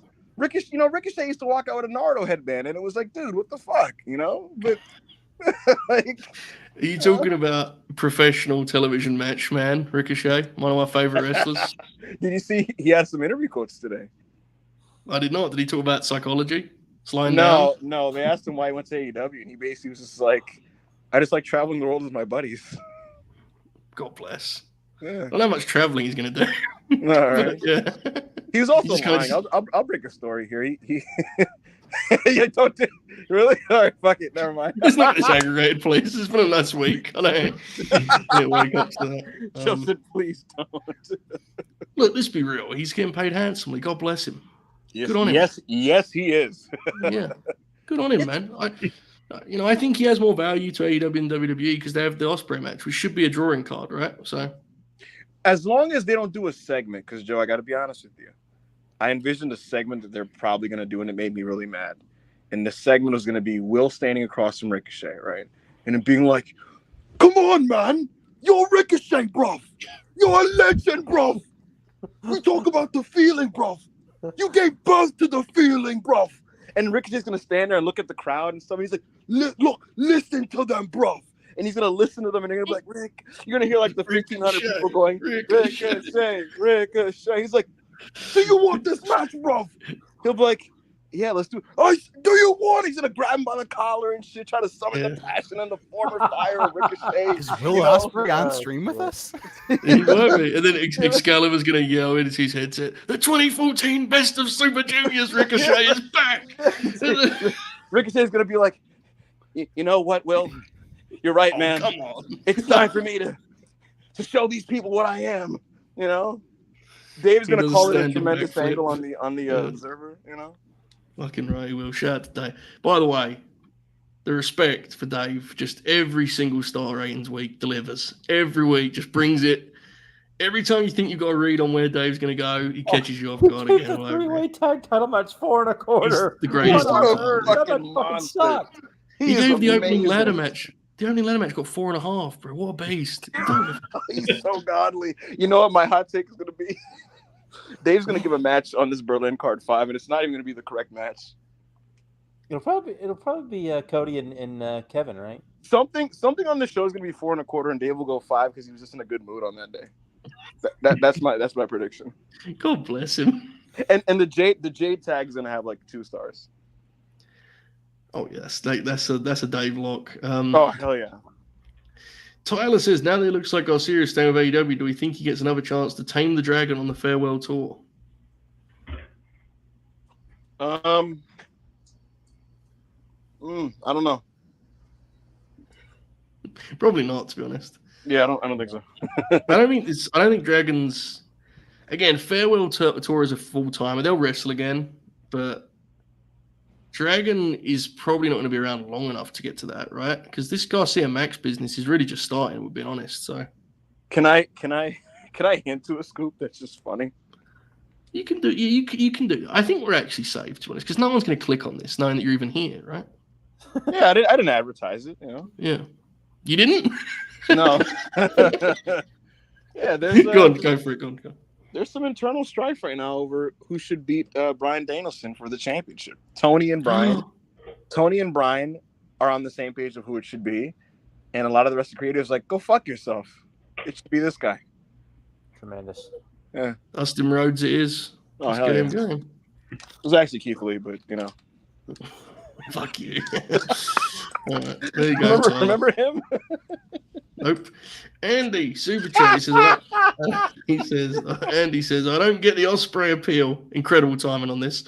He just feels like the most maximalist wrestler who executes moves really well. There are no ideas or emotion to move me. Oracle, you have a burner now, apparently.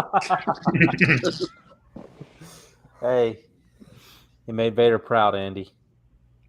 You know what I've landed on, Joe, with Will? I like. Do we have to do Ospreay bad bits at this point in the night? Go for it. Just do what you're gonna do. Just take it away. I think Will is awesome on pay-per-view. Like he's such a safe bet to have a really entertaining, bombastic, explosive killer match. So I watch these Will matches on pay-per-view, and I'm like, hell yeah, do your thing, man. You know. But I think the only aspect of Will that I actually dislike at this point is Will Ospreay, the TV character. I think he's kind of annoying. Really? Interesting. The energy's too much for you? It's like, shut the fuck up, dude. Like, just like, he just every fucking week. These are the deep waters, bro. The feeling. We're the best wrestlers. I know, dude. I fucking know. Excalibur tells me every second. Just wrestle. God damn. Shut the fuck up. Like, I feel like I'm on an island. I watched the show and I'm like, this is such an annoying fucking character. Yeah. He's just yelling at me. I quite like him, to be fair. I quite like. I think it's like 2019 Rollins with an accent. Like, what the fuck? All right, hey. Hold on now, just a second. What's your fucking step around here, kid? I have to defend Will for that. I can't allow that. The matches have an entire full star ceiling above Seth's, but my God. Yeah. Maybe I'm not. Let's see what the live chat's saying. Maybe I'm getting like destroyed right now. Let's see.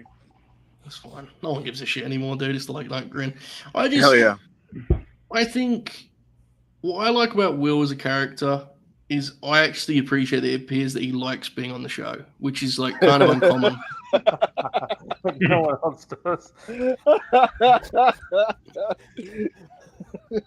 So another man walking in the building, and it's like, what am I doing? Dancing with, all right, okay. Here's a question. I've got something we can plot up here. Yeah, take up a little bit of time.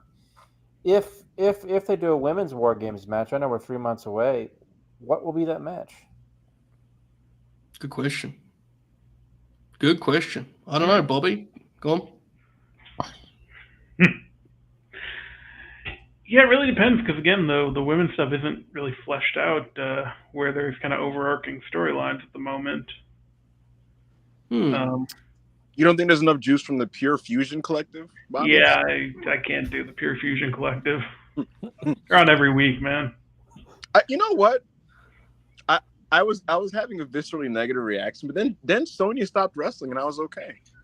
Fair. Yeah. Yeah. So what? Grin Grappler legend Sonya Deville. Watch it. All right. I didn't realize she was that bad. Maybe because I just didn't pay attention. Yeah, like she had a bad match with the EO. She's got unfortunately quite a bit of Sonya for the Lexi Grin Grappler, and we determined that she has somehow regressed tremendously. She had a knee. Back then she was green. Back then didn't she tear her knee? She did. She did. Yeah. Yes. It's gonna do it, son. Yeah. And obviously, I think the predictions of Liv and Pure Fusion Collective versus Rhea and Damage Control that could be one, right? What we need to establish is if Alexa is in it, we're not doing a 24-hour stream. I can barely do 2-hour streams now. I'm still recovering from that fucking ordeal. That was outrageous. So. Joe, when the Pure Fusion Collective walk out, do you know what it shows on their Titantron? No. A gigantic, just PFC. That rules. I don't know why it was so funny to me, but I was in tears. Chris, do you have any gut feeling on this War Games business? Not really. Rhea and whoever's physically available to perform out of Damage Control makes sense because they were on the same team a couple years ago, so that would make sense. And then probably live in Shayna and Zoe and whoever else they can. Chris, that's what's going to happen. You know why? One of the 3 things that Hunter loves the most, besides racial conflict between different races and tension between stables, is and leather jackets too. And leather jackets is referencing his past work. And if he can do a video package of Survivor Series War Games 2022. Where Rhea was linking with Damage Control, he's gonna do it. You're gonna get the. And they were heels with their faces now too. Yeah. Wait, was Rhea in the Lexi War Games? Mm-hmm. Yeah. And so you're gonna get this like pre. So was Nikki Cross too. Io's gonna walk in front of Rhea. It's gonna be this cool standoff. The crowd are gonna chant, "Holy shit!" And she's gonna be like, "Sashi Dana, Rhea Ripley," and it'll say like, "It's been a long time" or something. And in the video package, you hear like, "Generals gathered in their masses, like witches and black masses," and like Rhea's like closed up and shit, and like, "Oh no!" We have a super chat. Andy followed up with his Osprey one, which caused all sorts of conversation that wasn't even the intention of the super chat by saying, while the tone is different, do you see parallels between Heyman's broad stroke booking of ECW and current WWE? Feels like they use the Taz Sabu template a lot. The thing is, the tone is so different. It's like I see the point, but I think it's just I don't know. I'm not an expert on ECW though, so I'm not really the person to ask. There are different versions of Heyman's like sensibilities are multifaceted. Yeah. And there is different versions. There's different types of Heymanism that happen that are sprinkled on these shows. It wouldn't be Taz Sabu in any of these cases, I don't think. No, I don't think so, because I was trying to think of a comparison and I can't think of any. Taz Sabu would be if Bronson Reed continued to destroy everybody. And after these matches, he's just calling out, like he's just basically declaring himself like the baddest man on Monday Night Raw, and who the fuck is gonna walk up to him to dispute that claim? Until one day Braun Breaker walks up and he's like, "Hold on, motherfucker, who are you talking to?" And then you get this big super fight, and in the build of that, you get tail of the tapes and fucking clips of these guys doing like training and shit like that. Exactly, like Braun Breaker, in a gym in Michigan somewhere, like Taz was in his gym. With the towel on his head, saying "fuck you," or "fuck you, Sabu" and shit. In between Pump and Iron, Oracle, he just looks at the camera and he's like, "Bronson Reed, you say you're a dog?" And he's just cutting a promo or some shit. He says a line that's clearly been fed to him by Paul. Oh my god, he's such a stupid, like, it's so like the fact that I know this, like, it's like whatever, but like, when a promo is given to a guy by Paul Heyman, because like you can visualize like Paul looking at the guy in the eyes and like doing the gesturing and saying it, if that makes any sense. I don't know if you guys know what you're talking about.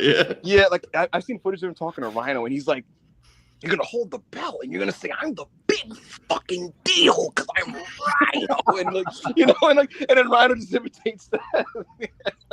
Rhino's looking at the camera and be like, "Because I'm the dog and I bark in my yard." Just some fucking Paul catchphrase. You know what I mean? The thing is, like, I know that Paulie he's obviously going to get celebrated for the Bloodline stuff, and he's done a lot of great stuff in this decade. But his work of like his 4-month run of being like the Raw captain was fucking unbelievable, dude. Like telling Buddy Matthews he's going to main event WrestleMania and just running rampant. I have a hot take. Unbelievable. I have a hot take, Joe. Another one? February and March 2020 Raw. It was good. Well, I think most of Paulie's stuff that you can see, I wouldn't say good, but you can see he's doing stuff. When the pandemic hit, he just it was over. It was over. They were fucked. Yeah. Apollo Crews started wrestling for 20 minutes. Yeah. It was an interesting time though. It was interesting. He immediately went back to doing what he used to do with like the infighting stuff. It was crazy. What a lunatic that dude is. Thank you, Andy, for the super chats. We should do a grin along to a Paulie Raw and see what happens. It depends how long the Buddy Matthews match is on that sumbitch. I might be there. Bob, I want you to specifically. I've looked at this super chat and I looked at the panel in front of me. I think, Bob, this is right up your alley. This one, especially because I don't want to get filmed saying this about Will Ospreay as a British person. So, go for this. Is from Cal. Bob. Yes, Cal said I've landed on Ospreay being doo-doo caca. Thank you for that, Cal. What you're going to do if you're watching this is you're going to do a screen record, and we just need the second half of that. Thank you. Thank you very much. All right. Cody Rock star rating prediction. This is from Lord Lambo. I have someone at work who thinks they're going to do Cody Rock at the Rumble and Rock's going to win, and then Cody's going to beat him back and win the title back at Mania. I don't think they do it 2 times. I don't think they do it 2 times. I absolutely believe they're doing Roman Rock at Rumble and Rock's winning the title at Rumble. I think they're completely going to run back 2013. Yeah, Rock's going to want to win that belt, dude. He's insane. Yeah. The thing is, though, would it be Rumble or would you not do it on the Netflix premiere? Joe, you've been really pushing this Rock. Here's why. Let me tell you why. Over and over again. Because I don't want them to do what they did when they got the Fox spot. We spent 3 fucking years on what they're going to do when they get Fox, and they did a shitty episode of TV and brought Cain Velasquez out. Imagine if you could say to the people that have heard wrestling's good again, that have seen the TikTok clips, have seen the Rhea Ripley stuff, have seen Punk back, and you said to them, the first episode, just part of your Netflix subscription, you're going to get a Rock match. Let's hook them. Let's get shit going, man. It's not just, there's not, I just think it's an opportunity. The Rumble's going to be hot anyway. It's the Rumble. The Rumble's fine. Rumble don't need that, Netflix premiere having a Rock deal on the banner. Fuck. I will say this: I'm totally convinced Dwayne is winning the title. Yeah, he's winning the belt. Yeah. At some point, totally winning the belt. I'm on board, Joe. I'm gonna bother the WWF about this. Go on, for you. Thank you, mate. Hell yeah. I think there's a lot of people that are following along but don't have cable and aren't watching, and I think you could actually. I honestly believe it could explode beyond belief on Netflix. I honestly feel this way. It's a different audience, man. I have friends that don't have our version of cable that are absolutely going to watch it on Netflix. This hook. Joe, I'm gonna rattle off a bunch of yes or no. It'll be for the whole panel. I'm gonna say a thing that I'm asked. Will we be seeing this in the Netflix era? And you guys just shout yes or no. All right. Okay. All right. Extreme profanity to the degree of saying fuck every week. No. Blood. No. Occasionally. Yeah, sometimes. No. Oracle, firm no from Oracle. Well, increase. Good. 5 to 6 times a year, but generally no. Respect. Increased suggestive sexuality. Yes. Yeah. No. I think they're already halfway there, to be fair. Yeah, right. No, I actually think, yeah. Longer Like, I don't think there'll be anything close to Attitude Era as far as like the distastefulness, but no. they'll definitely ramp it up as long as the ladies are on board with it. Yeah, I don't think it'll be like crazy. I actually do think there'll be a lot of Liv Dom innuendo because they already kind of that stuff. Right? They do it anyway. Yeah. To go further into the first question, Ibou, I do think we'll hear shit and bitch a ton more. Like shit will be said a lot. Yes. I think Dwayne will absolutely say fuck 3 or 4 times and be the only one who's allowed to say it. Say it again? I think Dwayne will say fuck. Yes. But no one else will. Yeah, I agree. By the way, what was our star rating prediction for Cody and Rock? 3.5. 3.5. Yeah. That sounds good. 3.5. Bob, you at 3.5. 5 again? You know what? An actual quote given to me. Hunter apparently utters this phrase at least like every 6 weeks. Can we say shit? Well, the answer is yes, when they go to Netflix, I'm assuming. So. Figure 4 Dragon said Mox should hire Loki for his shooter factual. Oh my god, I'd be so into that.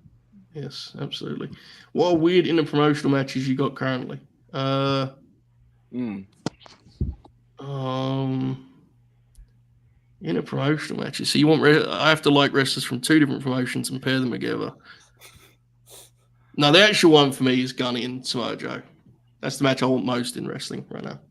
I think the idea of old gunslinger Sam Joe trying to fight Gunther, I think would be like outrageous. To be honest, it'd be unbelievable. That'd be my pick. The card any order. comment more for this? We need to do that before we close. We do need to do the card order. Yes. Any interpromotional matches, fellas, before we get to that? Mine was yours, so. Okay, Yeah. Fair. Yeah, or Brian Gunther and Danielson obviously would be a good one. That's not weird. In a perfect world where I can where Big E's healthy and ready to go, I still want New Day versus Elite. Yeah, the Big E. I actually feel bad about how much it affects my interest in New Day because obviously it's like they're way more upset than I am, but it's hard, right? It's like I miss Big E as part of that deal. It's just I don't know. Hopefully as well. Shout out to Big Man. You're not in the Odd Jones, Joe? I don't even really think I've seen him wrestle once, and he had a good match with Roddy Strong. So. Oh my god, I remember that! Yo, that was sick. He had a good match with Roddy. I've not seen him wrestle, but I've heard he's pretty good. It's just Big E, man. It's tough. No, man. of course, yeah. Okay, let's do the card order. Right, I think is everyone on board with Cody and KO opener? Or is that just a I think you're right on cue with that one. Okay. And main event is Randy and Gunther, right? So we're operating in the middle. Yep. Where do you put Punk? I think he's bang in the middle, and he's third. Yeah, Yeah. This is actually pretty easy. I think the ladies are 2. Yeah. Yeah, because mixed tag is 4th. Yeah. Tag is 4. Because the mixed tag is going to be so shtick heavy that you won't burn the people out. They'll be hot, but they'll be hot in a different way to Randy and Gunny. Should be a really good show, to be fair, shouldn't it? Yeah. Now that I think about this order, the way you mentioned it, Joe, somehow at 5 matches, it slightly avoids the problem that some of the other 5-match shows run into, which is like, man, where's my proper undercard and escalation and variety and whatever the fuck, because That's my issue with the 5-match cards. It's like, damn, I kind of want to see the Street Profits open up a show with a hot tag or something like that. Yeah. Or I want to see can I get like a little bit of fun or light action or light this or variety before we get to the serious things? And here, even at 5 matches, like I just think about what you just laid out there, where it's like Cody and KO are going to try to tear the house down in the opener. Then you get like the women looking triumphant and winning the tag belts. Then you go to Punk, hot and heavy. Then it's like some fun little shtick, with the mixed tag, and then another serious main event like that. That's taking you through a little bit of a ride there, And the 2 title matches will be totally different style-wise too. Mm-hmm. Totally. That works for me. Yeah, I'm with you. I think it'll be a really good show. I think when we talk about undercard matches, I think what makes it a harder pill for me to swallow personally, I know, Oracle, you're in the same boat, is kind of just a thing we don't have in wrestling anymore. Yeah. Yeah. I remember vividly when Darby and Kyle O'Reilly had like a sick 10-minute match on tape. It was like the best match on the show at that point. It was like, that's an undercard match, like they wrestled an undercard All right, match. Ibou, I have a serious question for you. Uh-oh. We do those? Are you a football or a boxing fan? I watch professional football. I don't watch college football, and I'm the biggest boxing casual in the modern day. Why? Okay. What are your thoughts on Joe Tessitore? Oh, hell yeah. Oh, hell yeah. What's funny? I did a really sick thing the other day. I was just watching like Tessitore comps and calls, and you're a fucking lunatic, bro. Listen, just imagine him like Braun Breaker, the Intercontinental Champion. There's Braun Breaker coming down the field, and the field. He goes to ramp the field. Breaker played college football at, where did Braun play? I don't even fucking know. Kennesaw State. There you go. Oh yeah, down there in Georgia. Yeah. I know several people I went to high school with. Rex Steiner played for Georgia, and Rick Steiner. He now uses the stage name Braun Breaker. Wrestled in joined the Performance Center in 2021. He debuted in October under the name Braun Breaker. He is coming down the ring now to take on Bronson Reed, the big Bronson Reed. Like, just it'd be interesting. Just imagine like some like crazy match that's going on in Raw, and like Joe Tess like tries to like use like his like football like calls and excited vocabulary like he would for calling a football game, and he like man. Because he's one of those guys who always has like an epic call prepared. Yeah. Oh, imagine what he's going to have up his sleeve when RG3 had the touchdown. Bobby and Chris might remember this when he had the touchdown that tipped against Oklahoma, and Joe was calling the game, and he goes, "You're better off being lucky than good." That was like one of his great calls, Imagine he's cool when Lexi joins the Wyatt Six, bro. He's gonna have some shit fucking crafted, ready to go. Collar and elbow, I'm so pumped for it. It could be like awesome or terrible. I don't know. Yeah, it could be. It's gonna be funny. Evil. Joe, you know what I've really loved about the Wyatt Six so far, and that's a crazy. Awesome. Well, I mean, but what I've loved, because me. Remember when this thing started? I had like a list of demands. Like they were like fucking. I had a list of demands, right? and enough with this. You remember this ridiculous Bill Watts bullshit you force upon us. And they actually do it for you too. That's what makes me mad. They give in to you. I was gonna say, I had this list of demands. You were like, dude, stop being Bill Watts. And I remember when I tweeted this list of demands. Someone like a guy I kind of respected. It was Patrick. He was in my reply. I was like, dude, they're not gonna do any of these things. They did all of them. They did all of them. Let's circle back to that, Chris. What was you gonna say a moment ago? Right. I was gonna say I could see Joe Tessitore being like Yankee Jim Ross, giving everyone's college football statistics. All that rule. Give it to us. Right. I have an issue with you in regards to the White Six because you're the reason why when everyone's going to get mad that the Uncle Howdy wrestles like a catch-as-catch-can athlete, you're to blame for that, dude, because that's where they've presented them. So what I was going to say is when they wrestle, right, commentary has to make the remark of like, this is Nikki Cross, folks. She calls herself Sister Abigail here.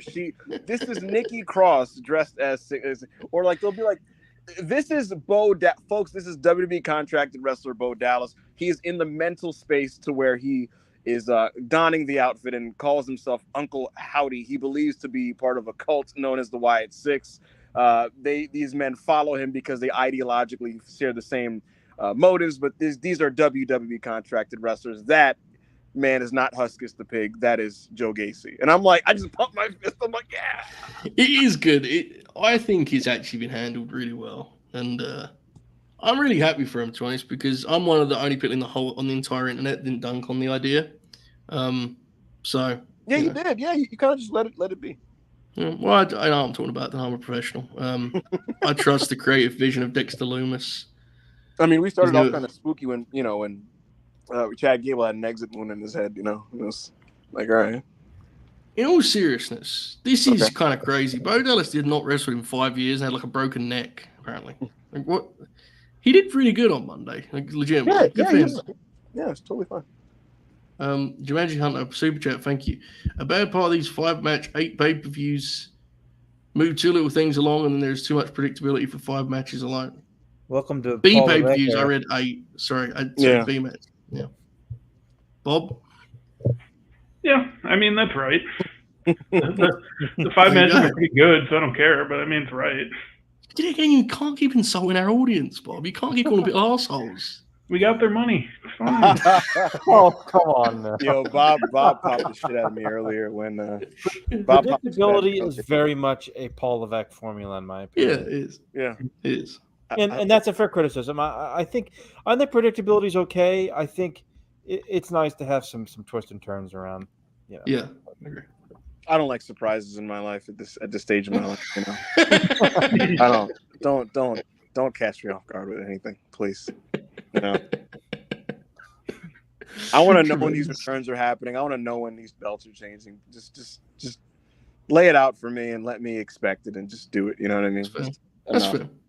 Yeah. Ibou, what did Bob pop you with earlier? Yeah, he when he basically was like, Ilya Dragunov's just a fucking loser, and it was just like, damn, all right, good an asshole. Yo, he's where he fucking belongs, in the fucking mid card tournament, Yeah. And he's gonna lose too. That was crazy. Yeah, I don't think he's losing. I think he's gonna win that. I think he's winning it too. Yeah. I feel like Drag Lee and Dom Mysterio are probably gonna be fighting off after the bell, and they're gonna continue their thing, and then Dragunov will be dancing in the corner, throwing his arms around. And then all of a sudden, Joe Tessitore goes, "Torpedo Moscow." Torpedo Moscow. Joe, what's Ilya's official shortened name? Is it he doesn't have a short name. He has a nickname. What is it? Drag? Like what are we doing? Theater Benny. Oh my god. Theater Benny. He's a good wrestler. He's really fucking good. Oracle, did you see his last match with Braun? Who? Ilya. Yeah. Which they had like 3 matches, didn't they? I can't remember. Yeah, there was one that I liked a lot, and there was a couple others that were just okay. Yeah, the first 2 were kind of awkward and didn't have any heat, and then the last one was like super hot and like Dave gave it. Yeah. Okay. Yeah. That was sick. Yeah, I remember. It's good. He's a really good wrestler, dude. He had like multiple 4-star matches with Trick Williams. He's really good. Ilya's very good. He just, as Joe famously put it one time last year covering the Dijak match, why does it always look like he's pissing his pants, when he's selling, he just needs to time and place, I think his facial hair is a little cut that out. He's probably shaved again, Yeah. I just think he needs, if he could bring me in as a coach, I feel like I could make you like him a little bit more. Yeah, I don't think he'd get any more over, but I'd like his matches more. I'd sit him down and show him some Roddy tests. Go, listen, don't ever emote. All right? Don't emote. No time for this. Stone faced it. Just don't like try to like. Ilya is a mid carder, but he is a good worker. He's awesome. That's my take on I Ilya. agree. Yeah. He cuts these very good worker. Even he's very good. He talks like Vegeta from Dragon Ball Z. Like he'll do these promos where he's just kind of like, my rage is the rage of the embering fire of my soul, and I'll take you on tonight, and with every fiber of my being, I will leave it in that ring. And you're like, the Dragon. That's one of those promos. So it'll be like Ilya Dragunov next, and like Michael Cole's like the Mad Dragon next. You're like, all right, Super chat from Bobby Kennedy. Quote, we got there, money. End quote is what I've always said, Bob. Good to know.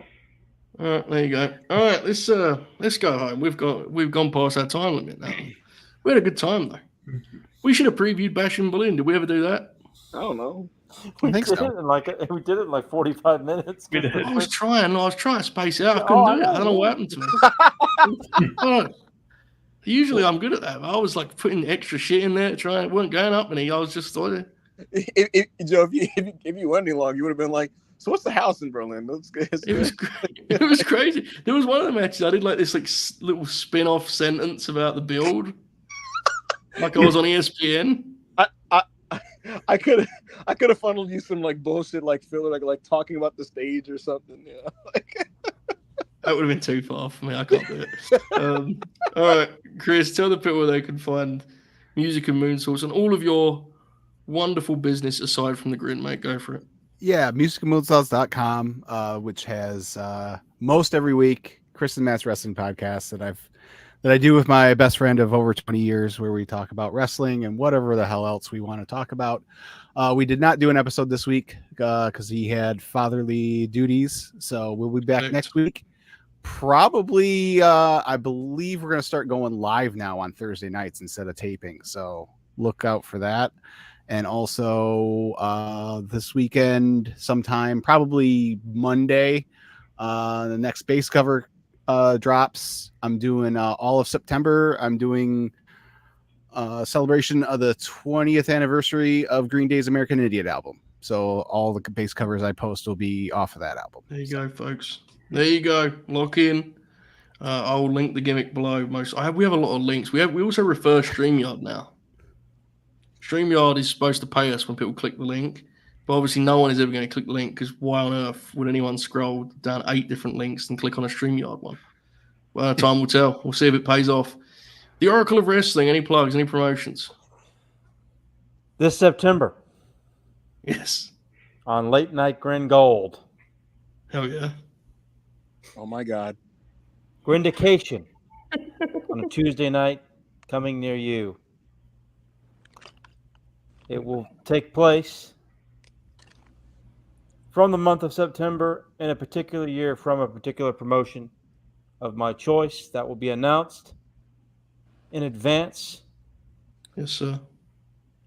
Also, AEW 2023? This September, the School of Wrestling, the obscurities of the Ruthless Aggression era. And it's not just your standard Ruthless Aggression. Oh, no. We're going to be talking some Bob Holly stuff on the next. We're going to be talking some Pit Bulls tags, and I'm not talking about Pit Bull 1 and 2. I'm talking about JB Noble and Kid Cash. I'm talking about Tatanka on 2006 SmackDown. You're a sick fuck. And folks, that will be for the entirety of the rest of the year of 2024, September through December. Each month, we will cover the obscurities of the Ruthless Aggression era, Joe and I, on the School of Wrestling. Stay tuned. It. Beautiful. Beautiful stuff, Bobby. Anything to plug? I don't believe so. We're doing a grid along next Sunday. Me and Joe and Manny. I don't know the show yet, but I will be there for that. Other than that, yeah, I'm gonna be on vacation for the next week, so you will probably not see me. So on Sunday there will be a poll up for LNG Gold members, and I have 4 TV shows that you guys can vote for the Grin Along next Sunday. So I can't remember them exactly. There's a couple. There's a Nitro, a Raw, a SmackDown, and I think a Clash. Because we're going to include Clash because they're short. I don't want to con people. So, yeah, there'll be a poll. There's 4 options. So vote away on Sunday. Also tomorrow morning there will be a announcement as to the first My Match Monday lineup, including Effie and Jinder Mahal. Oh my god. Oh yeah. Oh my god. That'll be posted. But the big thing that's it happening is next Saturday. It is indeed. It's a great time to start a paywall platform. The big thing, of course, is that tomorrow, myself and Ibou of WrestlePurists, and Caden Lee, but let's be honest, he's just on the apron. We're live for Bash in Berlin, brother. big business. Ibou, tell the people about it. This is big time. Yeah, listen. If you ever wanted to know what and how Backup Hangman reacts in real time when he's watching CM Punk, I mean, this is your opportunity to be right there in the action. This is like VR goggles or whatever, like lock in inside the mind of Joe Holbert and Backup Hangman, Ibou, WrestlePurists. We're gonna be watching Bash in Berlin, having good fun. There's gonna be plenty of dead space where we're gonna just shoot the shit and talk about whatever the fuck. If anything, this is like hanging with Holbert, but while I reacting to some WWF wrestling. Does it get any better than that? That's like the dream, right? That's the fucking dream, You get and you guys. The thing is, not only are you listening in as flies on the wall, you're a part of it. If you're in that LNG Gold paywall and you're with us, you're in that room. You're hearing what we got to say. We're hearing what you got to say because we can get the live feedback and we get to talk to you guys. So come hang with me. Come hang with Joe. Caden's going to be there also for some reason, and we're going to just talk about some pro wrestling. And hopefully it's going to be good, Or heck, you know what? And additional, if you hate CM Punk's guts, and that match fucking stinks, it's like I'll be the guy sitting in that thing that they do in the summertime where they throw the ball and if it lands, you fall in the water or whatever the fuck. You know what I'm talking about? Look what they did on Bischoff on Nitro. Right. It's like if you want to kick the shit out of me, I mean, I'm right there. Go for it. I'll take it. As long as it comes with the $5, donation along with it. But LNG Gold, Bash in Berlin reaction tomorrow. I'm locked in. I know you're locked in. Can't wait, bro. It's going to be great. It's live at 1 Eastern, right? Yeah. 6 p.m. for me. Oh, my God. This is going to be...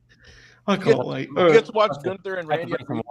So check that out. Follow me at Backup Hangman if you haven't already. You can also catch me at WrestlePurists Worldwide on Mondays, the Raw reviews on Tuesdays. I have an upcoming feature called Paul Levesque, Legacy of a Klansman coming out. And it's just going to be a great weekend. So, $5.99 for the Grin Circle tier. When you think of the bullshit we've spoke about over this last hour, imagine what it'll be like when we have paywall protection to pretend we're hidden by. So that's the hook for you, folks. We hope to see you there tomorrow. Big business coming up next week. The full schedule kicks in. My Match Monday, Holbert House Show, Fave Fight Friday. There'll be a retro Grin along. There'll be some NXT business coming up in a couple of weeks. There's much going on here in the land of the Grins, but we appreciate you for joining us this evening. We hope we entertained you with that last 50 minutes that wasn't about Bash in Berlin. I'm so sorry for derailing this. Dude, we had no high spots left. I'd already gone to Bob being a Republican like 10 times. All right. Support Chris. Donate to Bobby's campaign. Get ready for the School of Wrestling. Lock in for Ibou and I's Grin Along. Keep grinning. And enjoy this wonderful new outro. Have a good night, folks. Bye.